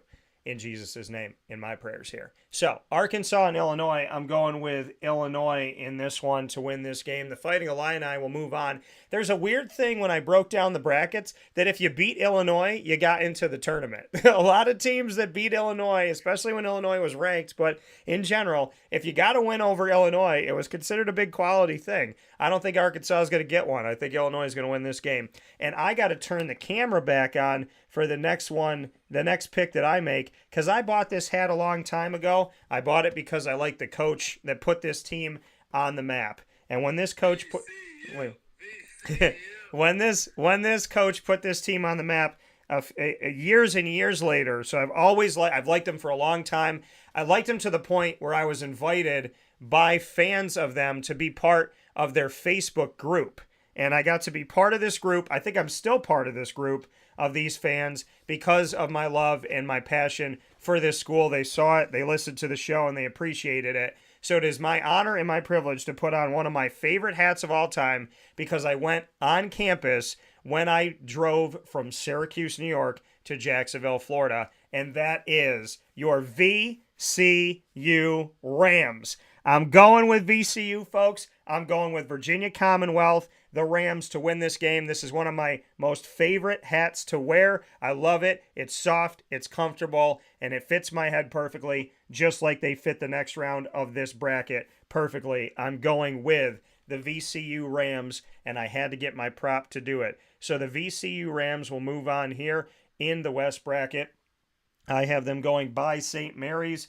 St. Mary's, it's tough because they had themselves a pretty good season, and yet here we are again, and here's Gonzaga again doing what they could do, and VCU is going to take care of St. Mary's. Next game that we have up here, UConn and Iona. What I love about this is that Rick Pitino used to be in the Big East. UConn is back in the Big East, so you got Pitino against the Big East. And this is a great game. It's a great matchup. It was a great decision by the committee to make this happen. I also think that this is potentially the last year of Rick Pitino pretending that he's not going to go back to one of those big programs. And when I say big, I don't want to take anything away from the Iona Gales.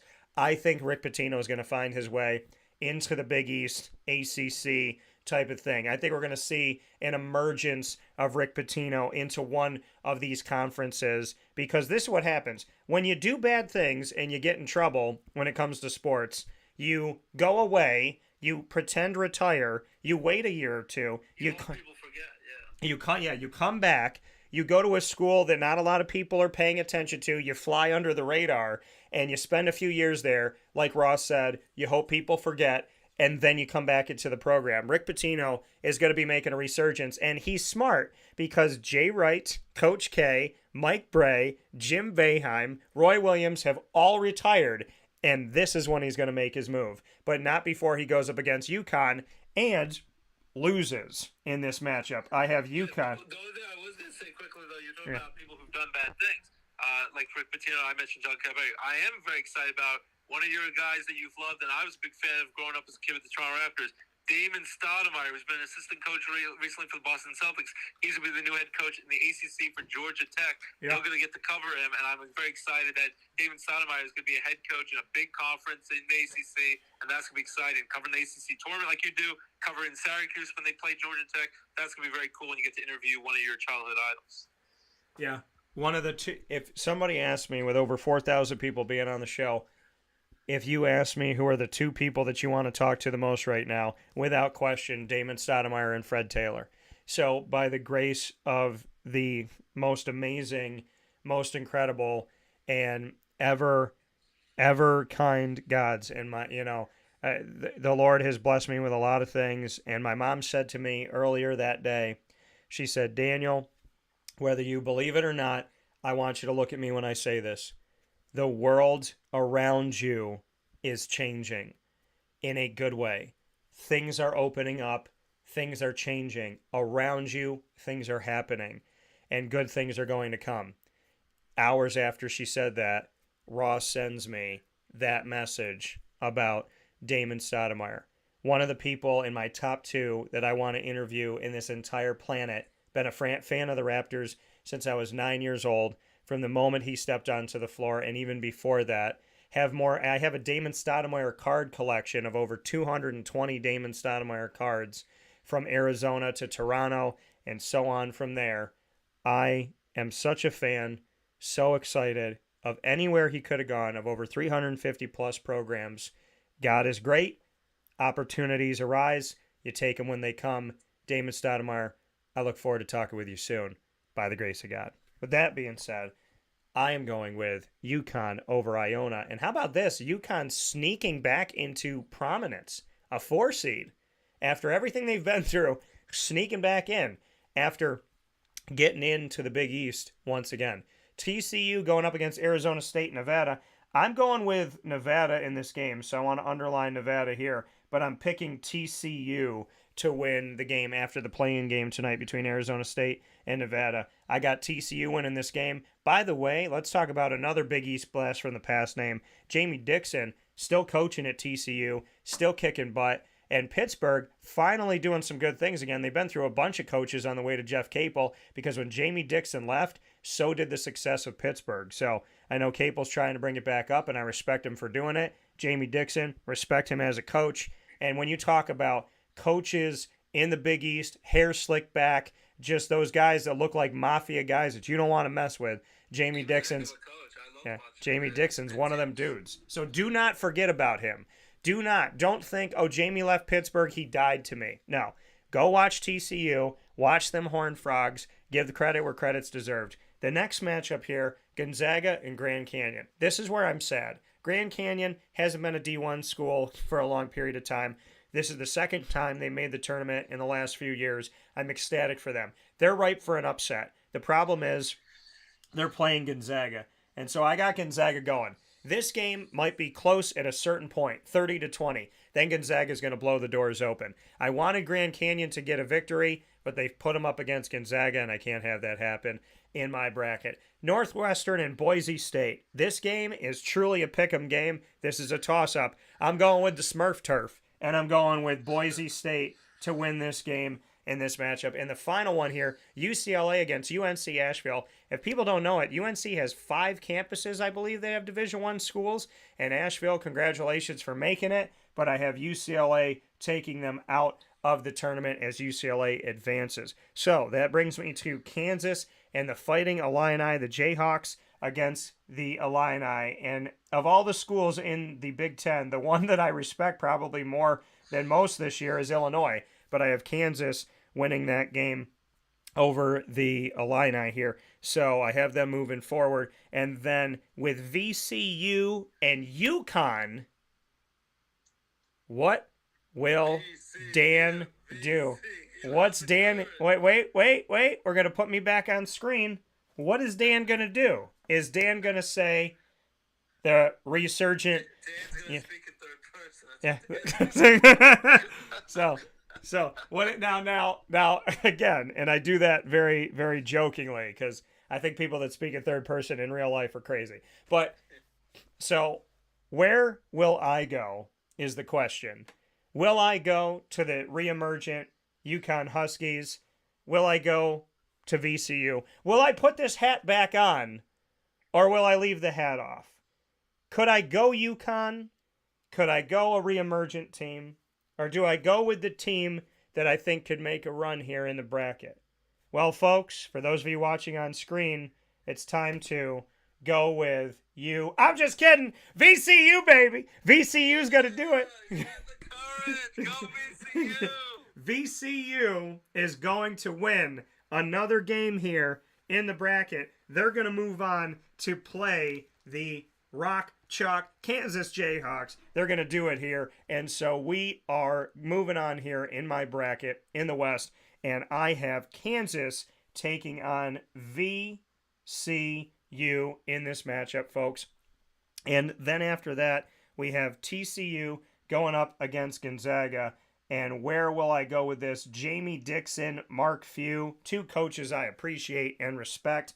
I'm going with the Zaggy Zags in this one. And Gonzaga and my man Timmy. And what can we do with this final run for him? And so Gonzaga will take down TCU. I got a sea of darker colors here. The blues and the purples here with TCU, Nevada, Gonzaga, and all that. And then we have Boise State going up against UCLA. And I'm going to go with UCLA to move on here in this matchup. So that leaves me with these last four, which I think is a very interesting and enticing and exciting bracket here with Kansas, VCU, Gonzaga, UCLA.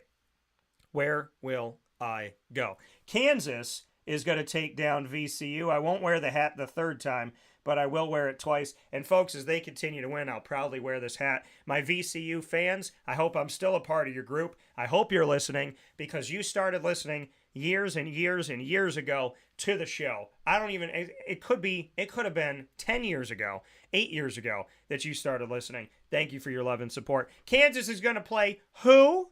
What? Are they going to play the Bruins? Are they going to play the Bulldogs? Two B's. Who's it going to be? Truly, pun intended.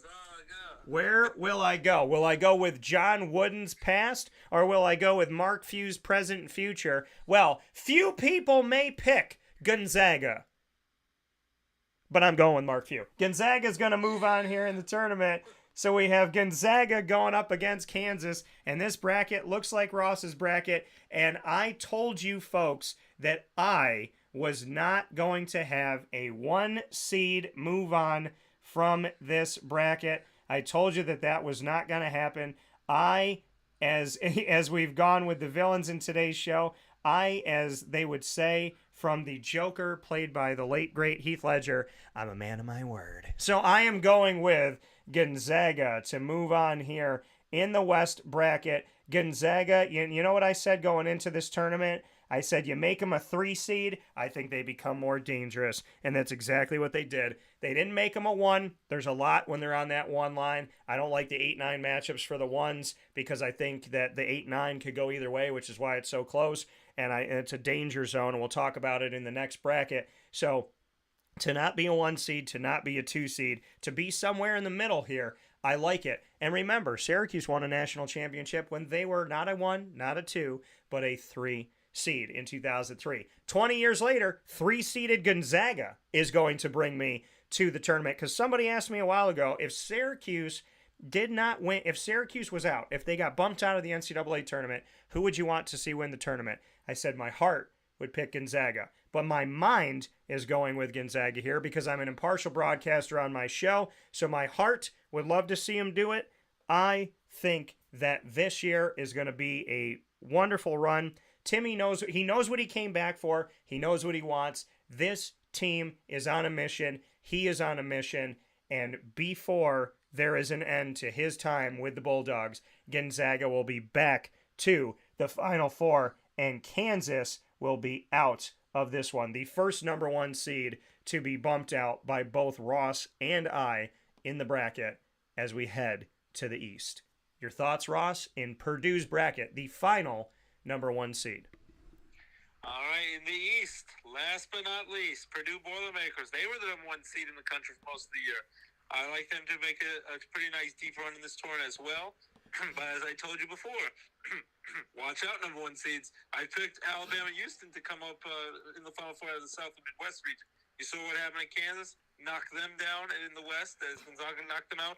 I think Purdue's going to get knocked out, but it's going to take a little while. They're going to take on the 16 seed. I'm going to go in the playing game tonight. I'll go with Texas Southern beating a fellow 16 seed FDU. So then I think it'll be Purdue Boilermakers destroying Texas Southern in their first round playoff game. Purdue will win bigly. That 8 versus 9 matchup, I'm actually going to finally go with an 8 seed instead of usually my 9 seeds that I've been going with. I'm going to go with Memphis, Penny Hardaway School. Memphis is going to edge out FAU, and they will get to the second round to play Purdue. Then I know you were talking to me off air. Can Duke be right for an upset? A 12 seed like Oral Roberts, not Oral Redenbacher, the popcorn chain that we like, the microwave popcorn. Can 12 seed Oral Roberts knock them out? I don't think it's going to happen. I think Oral Roberts can give Duke a challenge. Duke definitely has to put them away early and not underestimate them. It could be closer than we think. Duke, who's had a very up and down season, especially the first year without their legendary coach, Coach K, who now I sort of is doing like Aflac commercials like Nick Saban and Neon Dion, primetime Deion Sanders does. But yeah, the first year without Coach K, Duke had an up and down year, but then they went on a great run in your ACC conference tournament that you covered, and Duke won that conference tournament, got the automatic bid. They're a 5 seed. Can't overlook Oral Roberts. I'm going to still go with Duke. I go with the 5 seed Duke Blue Devils to beat Oral Roberts pretty easily. Then we're going to go with a 4 seed, the Tennessee Volunteers, knocking off 13 seed Louisiana pretty easily. Now, here's an upset. You know how much I kind of despise the cheaters. I like people who do things with integrity and honor, and I don't really believe in this guy does things with integrity and honor, even though he's had lots of success in the Final Four and winning national championships, and he's also had things taken away from him for doing alleged indiscretions in the NCAA. John Calipari's Kentucky Wildcats, the 6th seed. I have them going down in round 1. You know, I'd like to watch the world burn. I'm going with 11 seed Providence out of the Big East, knocking off Kentucky. Providence knocks off Kentucky. Calipari's school is one and done, just like a lot of his star players are one and done. Providence knocks off Kentucky to go round 2. Big upset alert there. Then with the 3 seed, I'm going with Kansas State. I'm going to have them easily beat 14 seed Montana State to go round 2. Now Michigan State, Tom Izzo, can never count this guy out. They always go on long runs. They go to Final Four runs, even when years you think they're having a down year. Michigan State Spartans play very physical basketball, rebound well, tough physical defense. Michigan State, Izzo, I don't think they're going all the way to the Final Four, but I think they're going to be a tough team here. They're going to knock off the 10-seeded USC Trojans. Michigan State's going to go on to round 2, and they're going to win a physical close matchup there. Finally, at the bottom of the bracket, I'm going to go with 2 seed Marquette, who went on a magical run to win the Big East Tournament Championship at the Garden. Marquette to continue on, use that momentum that they had, winning that conference tournament, which a lot of people didn't think they could do. Marquette, first time they won that conference championship in the Big East, Marquette's going to knock off 15 seed Vermont, even though I think they're going to win pretty easily.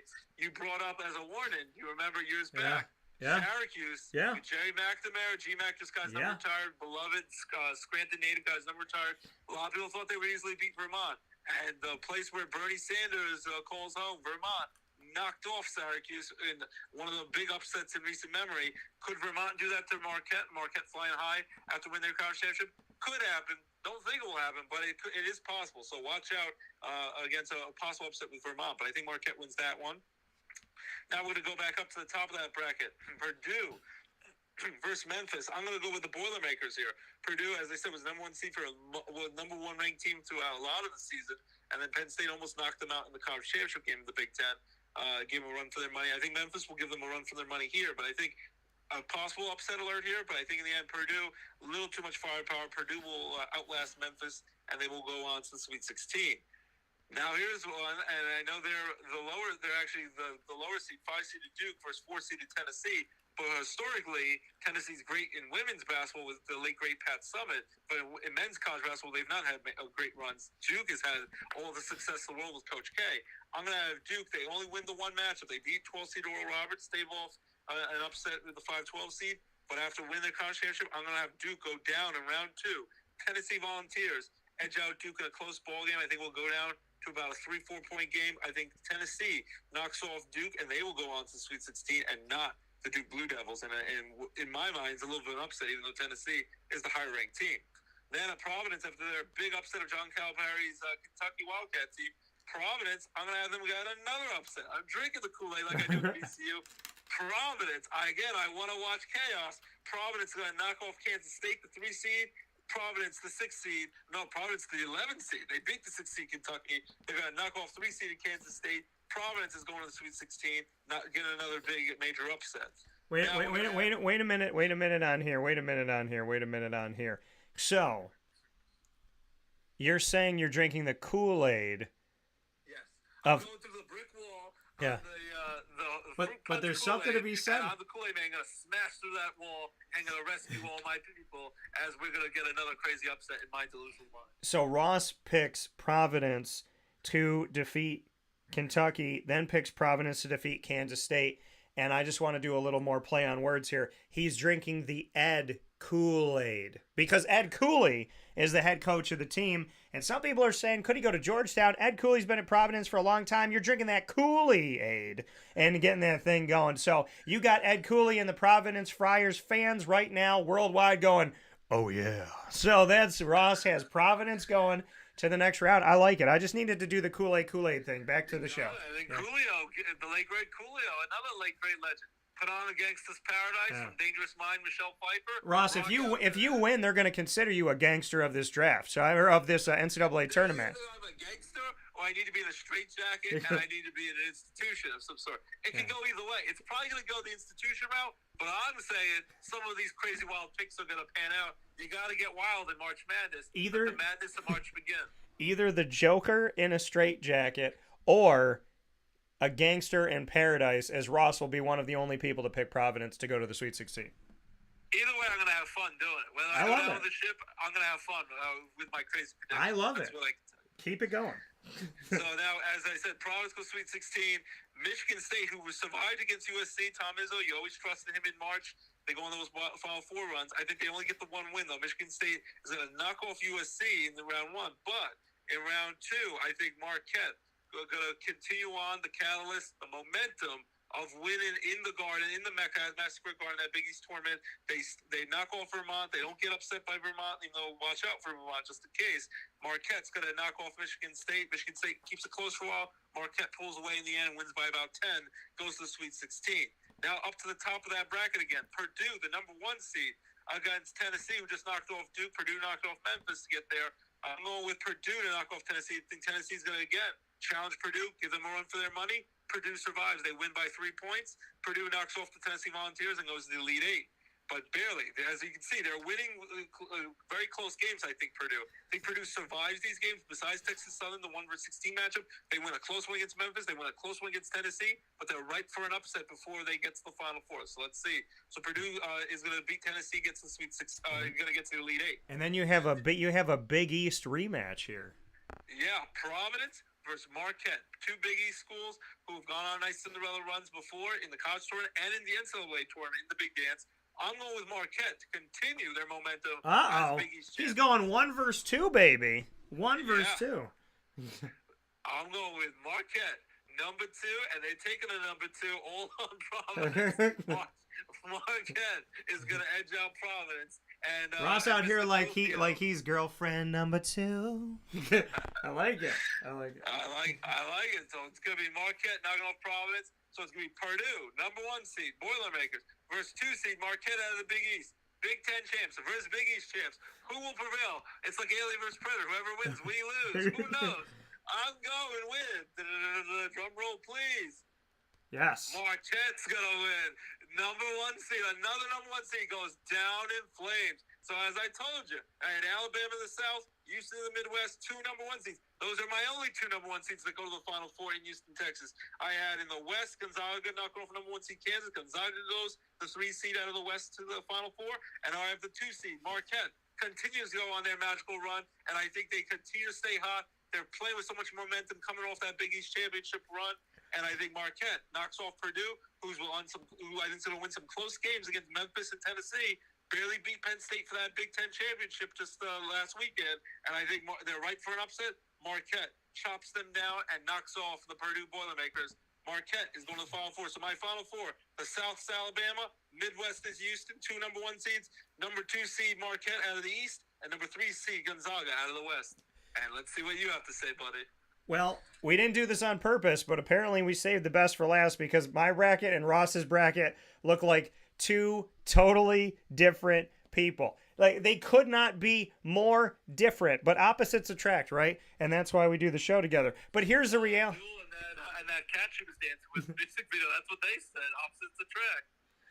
And that's the thing, is we are here with this one, and we definitely saved the best for last, as my East bracket looks like Ross and I were in totally different tournaments. So my first one here. I think I might be on another universe. My picks. We were just in different tournaments. I might be on another planet, another galaxy with some of my insane picks. But as I said, I drank the Kool-Aid, and now I'm going to either deal with repercussions, good or negative. I'm going to take it either way. Yeah, one of our brackets is going to have a lot of red in it because they're different. So my East bracket, the 4th overall number 1 seed, Purdue, which always reminds me of my dog Mordew. I'm going with Purdue, the number 1 seed here, to win this game over Texas Southern or FDU. I picked Fairleigh Dickinson, and this is a very strange world. Fairleigh Dickinson advanced to the tournament after Merrimack was the number 1 team in the NEC and won the conference tournament of the NEC, but there's a 4-year purgatory for a team to go from Division II to Division I in reclassification, which is a big... Yeah. They deserve to be going. It's ridiculous that they're not allowed to go. They're the champions of that cup. It's a BS rule. It's ridiculous. It makes no sense.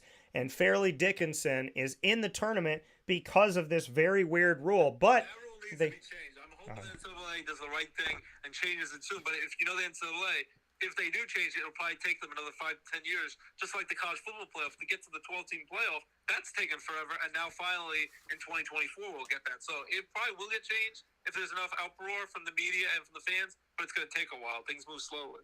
Yeah, and the reality of it all is if players can now move with no year in residency, then schools should be able to move without any year in residency. Because, by the way, the NEC of Division I men's basketball, the NEC has taken any 10 teams, which is where Lemoyne is. And if Lemoyne were to leave and go Division I, as I've been covering exclusively and being the first place for you to go to for all of this information from the athletic director, Bob Beretta, and president, Dr. Linda Lemura, as well as what the coaches think and so on and so forth, as I've covered this for almost a year now, we've talked about it. The NE10 of Division II, one of the best conferences in multiple sports in Division II.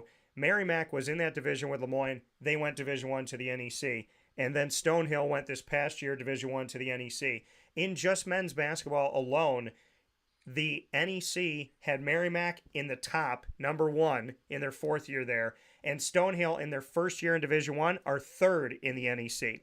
And if Lemoyne were to go somewhere, Bob Beretta and I spoke about the MAC, the MAAC, or the NEC being the best fits. And the NEC, I know the commissioner there, and Noreen Morris, she's a fantastic guest to have on the show. Love her vision and love having her on and love talking with her. She sees what the NE10's doing. So I would imagine that they're at least looking at Lemoyne after bringing in Merrimack and Stonehill and seeing how these Division II schools automatically were credible to them, made their conference better. And this season alone, Merrimack number 1 in Division I men's basketball when it comes to the NEC, and number 3, Stonehill. Just to make mention of that. Back to the action here. Purdue over Fairleigh Dickinson. I got Fairleigh Dickinson winning the play-in game, and I have them winning the play-in game. They're playing Texas Southern, who's typically a 16 seed whenever they come in. And Texas Southern, shout out for making the tournament more than once. But let me say something about Texas Southern. They are the only team coming into this tournament with a losing record. They're 14-20, but they won their conference. So I am going with FDU, but Purdue over them. Next game that we have up here, Memphis. I'm going with those Memphis Tigers and Penny Hardaway. I've gotten to spend time with them over the years, including in the COVID year, and appreciate all that Penny's done coming back to his alma mater. And here's some irony. FAU and Memphis are going to be in the same conference next year in the American, as Conference USA loses 6 schools to the American, who will now have more schools than they've ever had all together. And I appreciate that so very much. I'm looking forward to it, as well as I'm looking forward to the Conference USA rebuilding. It's unfortunate the American has to, and when one conference has to rebuild, it means another one or another two has to rebuild. So FAU and Memphis will be playing each other in conference next season. This season, they're meeting in the 8-9 matchup. Memphis got screwed. They should have been a 6 or a 7. Memphis is going to win this game and move on. They are a team of destiny right now. We'll talk about it. The next one, Duke and Oral Roberts. Oral Roberts has a shot in this. Duke is riding a 9-game winning streak. Oral Roberts' winning streak is longer than that. They've done some good things in the tournament in recent history. I believe that this 5-12 matchup might be one of the most dangerous ones next to the College of Charleston, where I picked the College of Charleston. But I'm going with the Duke Blue Devils. John Shire's got this team believing in something special. He's got a great relationship with his kids. I've seen it firsthand, and they've done a fantastic job. They got a lot of talent. They got a lot of guys. They got some guys that don't have to do anything in the game, and they're still going to win that game. So Duke has depth, and Duke is going to move on, although I think this matchup's going to be a good one. The next one here we have is Tennessee over Louisiana. The Ragin' Cajuns are going to have their spice get a little bit bitter there. It's not going to work out here. It's going to be watered down as the Tennessee Volunteers will take this victory over Louisiana. And Kentucky over Providence. I like Ed Cooley. I like Providence. I like what they've done over the years, and I like that they've been back in the tournament. But I got Kentucky moving on with John Calipari. I do. Come on, I can't stand John Calipari. I know you have to give it up to him, but yeah. He loves the one and done players. If his school goes one and done in the tournament, that would make my difference. Well, his school has not been great in these last few years. It's been clear that they really haven't been the team that they used to be. And when Coach K was still coaching, he was bringing in those guys that were one and done instead of Kentucky. So I'm going with Kentucky over Providence. Kansas State over Montana State in this matchup as well. I got Kansas State moving on here. And let's see what Kansas State can do as they have an opportunity to face off against Kentucky. And then I have Michigan State and USC. USC, one of those teams that they said, just got in on the skin of their teeth. So we look at USC, we look at Tom Izzo. It's hard to go up against Izzo in the tournament, but I think USC is going to get them in this one. So I have USC, the 10 seed, winning over Michigan State, bumping them out early. And the Marquette Golden Eagles, who would have thought, when you thought Big East Tournament finale, championship, Madison Square Garden, that the two teams left standing are named Marquette and Xavier. But it happened, and Marquette came in as the 1 seed, and they won the tournament. That doesn't always happen in the Big East, where they still let them play basketball and be physical. So Marquette is going forward in this one. I got the Golden Eagles flying high past Vermont. Although, I think it's a little bit of a scary 215 because of what Vermont can do and because they can make them threes. So we'll see what happens here. I told you, folks, my bracket is different than Ross's, but I'm also going to tell you, folks, my bracket of the East, like Ross's, is the one that is the giant playground. This is Chuck E. Cheese's ball pit to every pit of your imagination. This is where we go. Purdue, Memphis. Who's going to go? I told you. The number 1 seeds in the bottom of my bracket were in a danger zone, and I told you Memphis was a team of destiny. The Memphis Tigers will be moving on, passing the Purdue Boilermakers as Memphis goes to the next round and into the Sweet 16. I love it because Penny is one of my childhood idols. I wish if he would have stayed healthy, he would have been one of the next great point guards, like up there with Magic Johnson. So I'm glad they're having so much success at Memphis. I love Memphis going deep in this tournament. Yeah, Memphis moving on in this tournament. Memphis will play an all-blue Sweet 16 as the Duke Blue Devils will move forward and face off against the Memphis Tigers, another team that's been riding a high here, and they getting the win over Oral Roberts and over Tennessee, I believe will give them 11 wins in a row. And then we have Kentucky and Kansas State. This is a tough one, folks. And I know that John Calipari, wherever he went, they got in trouble. He didn't. And he kept getting a pay raise every time allegedly he did something wrong. But I got the Kentucky Wildcats moving on here. So I have so far an all blue Sweet 16 in the East region. Memphis, Duke, Kentucky. So who makes it out of here? We're either going golden or we're going Trojan red here. USC, Marquette. I'm going with those Marquette Golden Eagles to fly high and make it past here. That means, folks, in my last four that remain in the East, I am taking an 8 seed, a 5 seed, a 6 seed, and a 2 seed. And with Memphis and Duke, Kentucky and Marquette, let's have some fun with this one, folks. Do you believe? I do. Memphis will be moving on past Duke as Memphis continues on here into the world's Elite 8 out of the East region. And I'm going with an all in this East region. I'm going with M&M, baby. Memphis versus Marquette for the right to go to the Final Four. I have Memphis and Marquette in my bracket, like Ross's, my most interesting bracket, and my bracket that could either get busted early or Ross and I could be two of the smartest people on the planet. We'll see what happens from here as we have Memphis up against Marquette in this matchup. And what do I think is going to happen? Well, I told you that I would not have a number 1 seed, and I don't. It's an 8 seed who was misseeded and should have been seeded better versus a 2 seed. And folks, for this bracket, I believe Memphis is a fantastic team and could be the darlings of the American as we step forward, especially with Penny Hardaway staying and building a program. But the Marquette Golden Eagles and my man Shaka Smart, who VCU, that's why I became a fan in the beginning, VCU to Texas to Marquette, Shaka is back to Shaka the world. And I have Shaka Smart and the Marquette Golden Eagles moving on to the Final Four. That leaves me with Alabama 1 seed, Houston 1 seed, Gonzaga 3 seed, and Marquette 2 seed advancing. Final Four. It took us different routes to get there, but what's crazy to believe, it's not us just lying or putting on a fake facade for all the people listening. We did not talk about what our bracket would be before the show, and we somehow, in the end, even with some of the different upsets that I picked, that you didn't have and you had that I didn't have, in the end we ended up with the same Final Four. 2 1 seeds and then a 2 seed in Marquette and a 3 seed in Gonzaga going to Houston, Texas for the Final Four. So it's crazy. In the end we ended up with the Final Four teams exactly the same. Yeah, and we didn't see each other's bracket before this. So Ross, tell me, Alabama, Marquette, Houston versus Gonzaga. We have the same Final Four, which I think is really awesome because we got there very different ways, like you said. Who do you have winning? Before I quickly leave the Final Four, I just saw there was breaking news.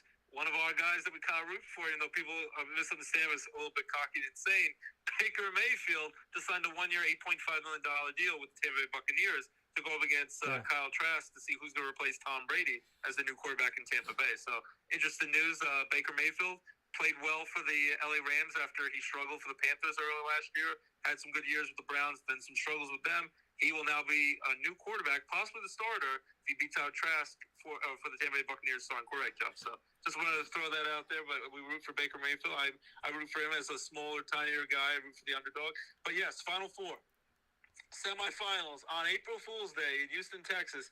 Alabama Crimson Tide against the 1 seed versus the number 2 seed Marquette Golden Eagles.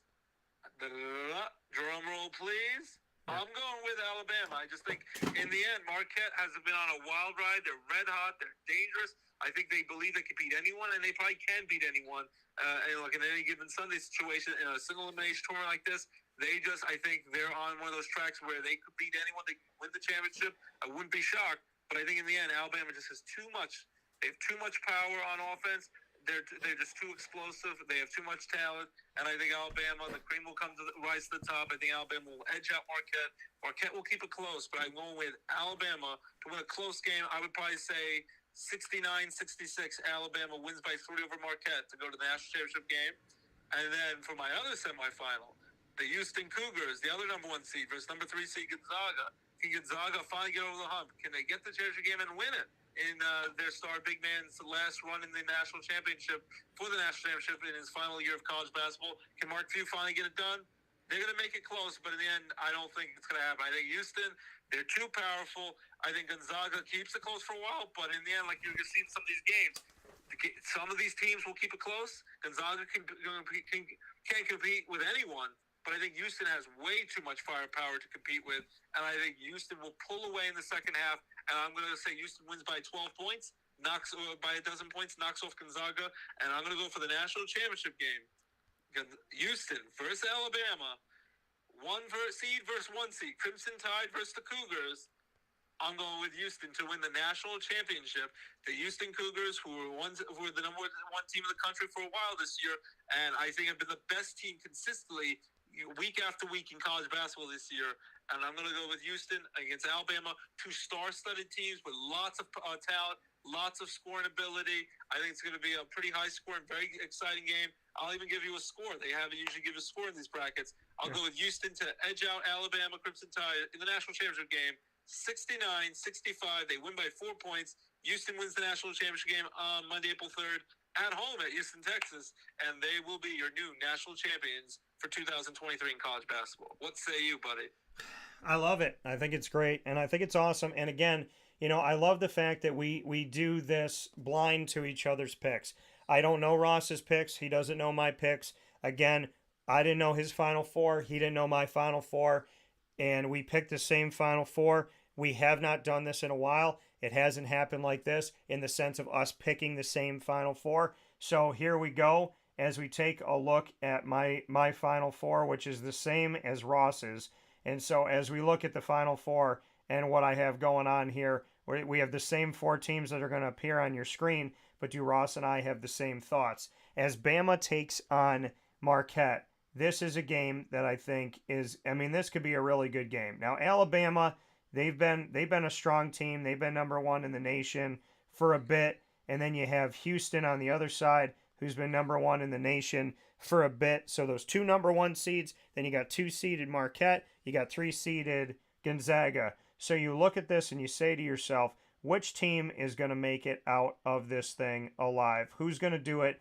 Who's going to be the victor in this sense? And this is a tough one to call, but I said it, and it's, when I got asked on the show last night, they said, can you give us anything? I said, I can. I said, way before this tournament, weeks ago, I felt really good about Houston. And if for nothing else, I think about that. I think about the team that's on my mind. When people ask me about my bracket before any seedings, before conference tournament champions, before any of that was done, my mind said Houston. So, on the other side of it, Bama and Marquette. I like the Big East. I like what Marquette's doing, but I think that Alabama's going to do a little bit more here, and Alabama's going to get the victory in this matchup. I think they might pull away by 10 or more in this game. And on the other side of it, like I said, I've been thinking Houston for a long time. Gonzaga, I love them. They'll win a championship someday with Mark Few. I believe they can do it, but I'm going with Houston and Alabama, as Ross said, and I am picking the same thing here. And here's the interesting thing. If you've seen the movie Draft Day, folks, and if you haven't, please go out and see it. There's a wonderful movie with Kevin Costner called Draft Day, and I think it's arguably the Cleveland. Bozeman's in it too. It's a heck of a movie. I definitely would recommend. I love that movie. And I think that it's arguably, next to getting Ernie Davis and Jim Brown, it's the best draft the Browns never had. And so when we look at the then he got like a bunch of picks. Then he got his picks back. Then he traded for a special teams player. He then went with that Bryce Drew. Give me David Putney. Why? Because I feel like it. Give me David Putney. Why? Because I friggin' feel like it. That's what I love it. The cockiness and the moxie of Kevin Costner. And I just love it. Pre-Yellowstone, before everyone now goes crazy for his Yellowstone show, it's a heck of a movie. Dennis Leary's even in it. And another amazing talented actor who was gone way too soon, the late, great Chadwick Boseman's in it, and he does a terrific job. Even Terry Crews is in the movie. He does his little peck booby dances. He's in the movie. So there's a lot of great people, underrated people. Jennifer Garner's in it as the love interest and partner and companion for Kevin Costner. It's a great movie. Yeah, so here we are, and why did I mention Draft Day? I mentioned Draft Day because Kevin Costner in the movie has a Post-it note. And on that Post-it note, Vontae Mack's name is on it, and Vontae Mack is played by Chadwick Boseman. And that says, Vontae, no matter what. And I told you that weeks ago, I looked at number 1 ranked Houston, and I said to myself, before the season even started, when they played Syracuse, and I got that entire part of the bracket right, and I said Syracuse will get this far, which a lot of people didn't have them getting that far, but I said Houston will beat them, and Houston beat them. And then I thought again to myself in recent history last year, I thought, Houston, that's a Final Four team. They keep getting one step closer. They keep moving one step farther. And this is the year that I believe that they move themselves into the position that I have believed that they could get to these last couple of years. The Houston Cougars, I've been thinking about it. I've been thinking, based on what I've seen from Kelvin Sampson, based on what I've seen from this team, that this is a team that has been just taking that next step. It is time to take the next step. So what does my Post-it note say in the Cafe Kubal Studios on Wake Up Call with Dan Tortora? It said before the bracket even came out, Houston, no matter what. The Houston Cougars are my champion, and they are the team that I believe is the team of destiny more than anybody else this year. I'm going with Houston. Bring back Sasser. Let's make it happen. Let's win it for them, or let's win it with them. Whatever it may be, they're going to do this. Houston Cougars. I have a score. And my score for the Houston Cougars is very close to yours, buddy. It's not that far off here. 71-68 is my score. A 3-pointer, the difference in a game that will come down to the 2 number 1 teams in the country facing off against each other. Bama knows what it's like to be number 1. Houston knows what it's like to be number 1. Ranked by the media, ranked by the coaches, and these 2 number 1s will figure out who will be number 1 at the end of it all. And Houston will tell Alabama and the world that not only is the American an awesome conference to play in, but the Houston Cougars came for something that they didn't get last year. They remembered, they walked into the room and they forgot something. Well, they came back to get it. This year, the Houston Cougars do what they need to do, something I think they were capable of last year and maybe even before that. 71-68, they take down Alabama in one of the greatest moments in Houston basketball history, proving that Kelvin Sampson has truly resurrected this entire basketball program at Houston. The Big 12 is getting a fantastic team, but not before the American Athletic Conference gets to say that Houston won it as a part of their league. 71-68, like I said, the Post-it note in my, and if anybody was in my brain these last 3 to 5 weeks, 3, 4, 5 weeks, if anybody was with me, around me, and paying attention, you knew it was Houston no matter what. That's what my Post-it note said, and that's what I'm going with, the Houston Cougars, to win the championship. And I love the reference to draft day, that it's going to be Houston no matter what, and I think I agree with you. I think that's what's going to be the end result. I think it's going to be a heck of a tournament.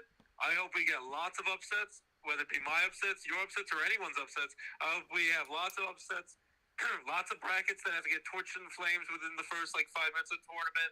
I'm hoping for just chaos, buzzer beaters, Cinderella slippers. I'm hoping for big upsets. And in the end, I know it's 1 versus 1, Alabama, Houston over Alabama to win the national title. It's a number 1 seed winning it. But even though there's all these top seeds who are going to end up being meeting up in the championship game and deciding who's going to be the ultimate winner, it's going to be a heck of a journey. It's going to be fun. It's going to be exciting.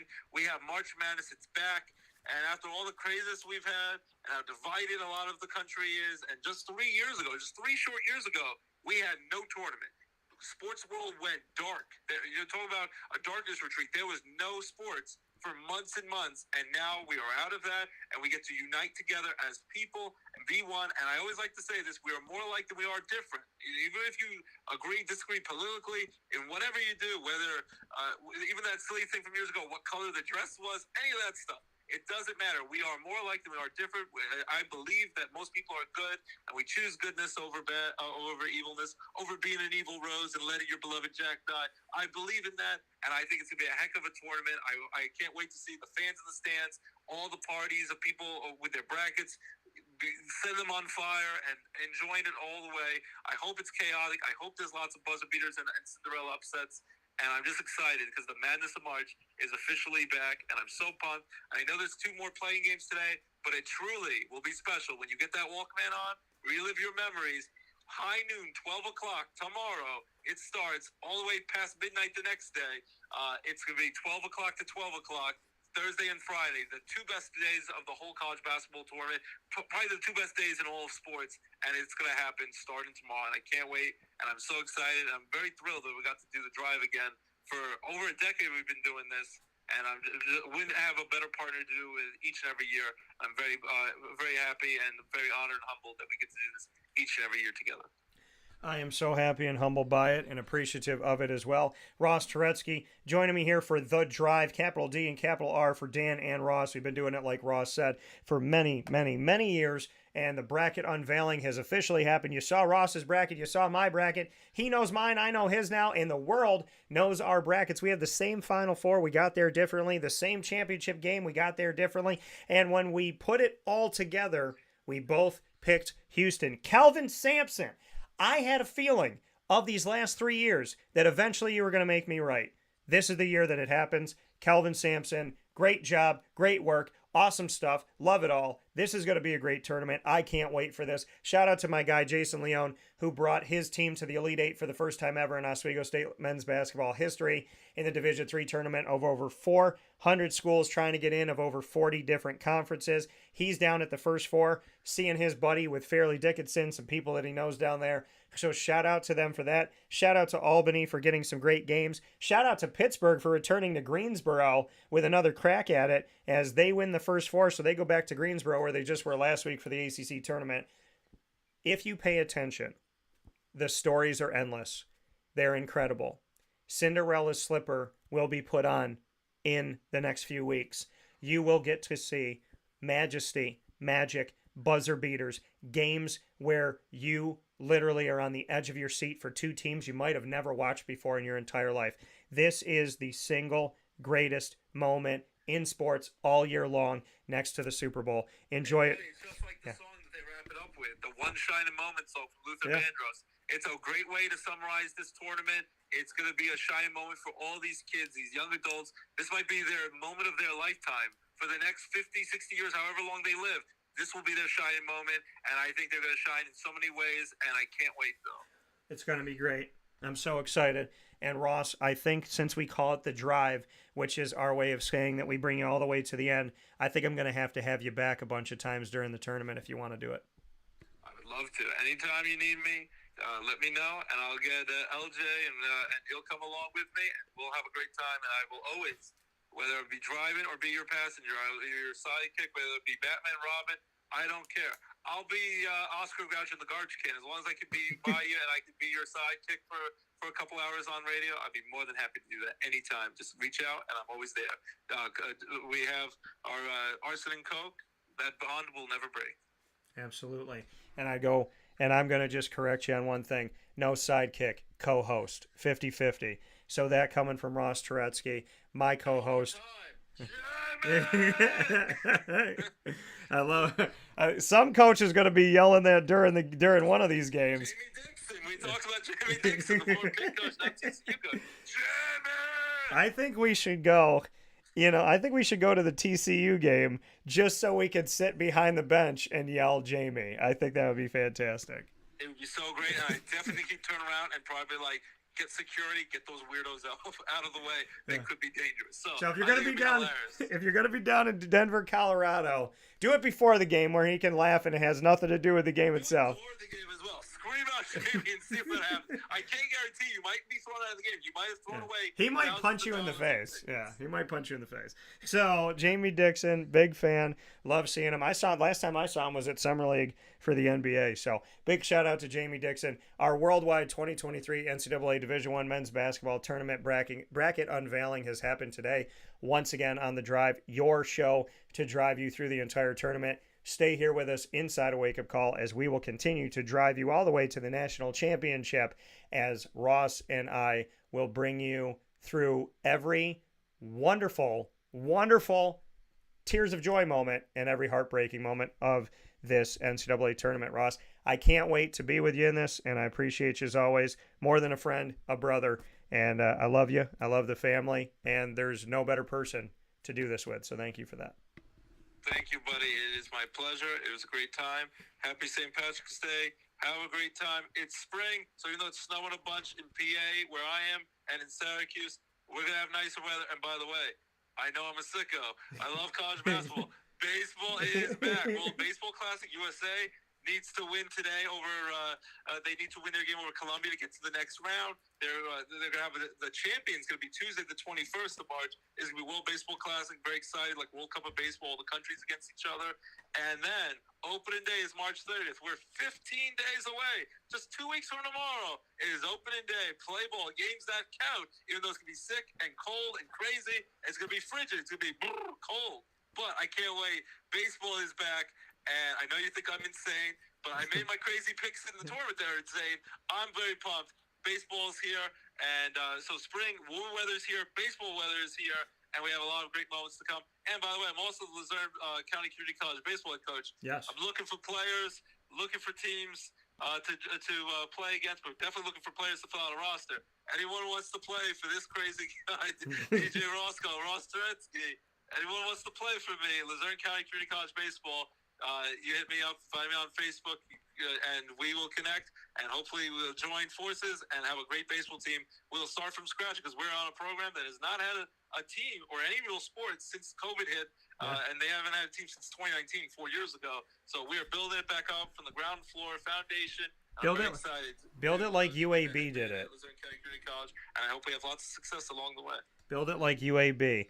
They didn't have their football program for a couple of years. They came back. They've been bowl eligible for 6 straight seasons. So let's resurrect this wonderful baseball team, turn it into something special. There's no better person to do it. And if anybody's going to succeed, it's going to be Ross Turetsky, because people want to be around good, honest, hardworking people that mean what they say and say what they mean.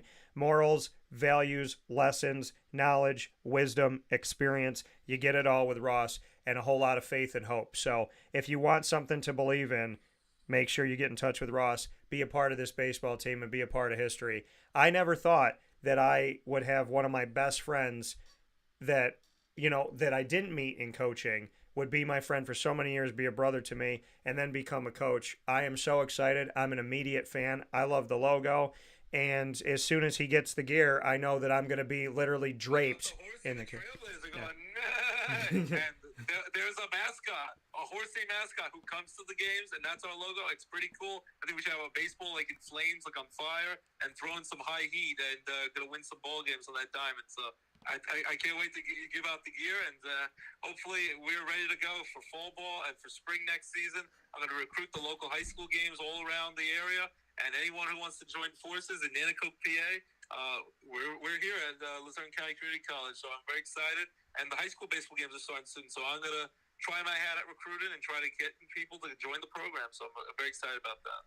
Luzerne County Community College, you could go onto their website now and see Ross's name as the head coach of this baseball team, which I am so ecstatic, and I love it so much. There's my school email address on it too, so it's like rturetsky@luzerne.edu. They finally got that squared away, so that's the school email address. It's right there on the website, so click on that. If you're interested in joining or just want to see what it's all about, take a look and send me a message. That coming from Ross Turetsky, head coach, Luzerne County Community College baseball program. I love it. I appreciate it. I'm excited about it. And I never know how to say see you later, but I will see you later. And I love talking with you, brother. And we will talk as we drive through this tournament together. Your only home for the NCAA tournament is right here on Wake Up Call with The Drive, featuring myself and Ross Turetsky. Thank you, brother. I appreciate you, and I love you. I love you 3000, and Jeremy! See you later. Enjoy the madness of March, buddy. Take care. I'll talk to you soon. That coming from Ross Turetsky here on Wake Up Call with Dan Tortora, where sports meets that thing called life.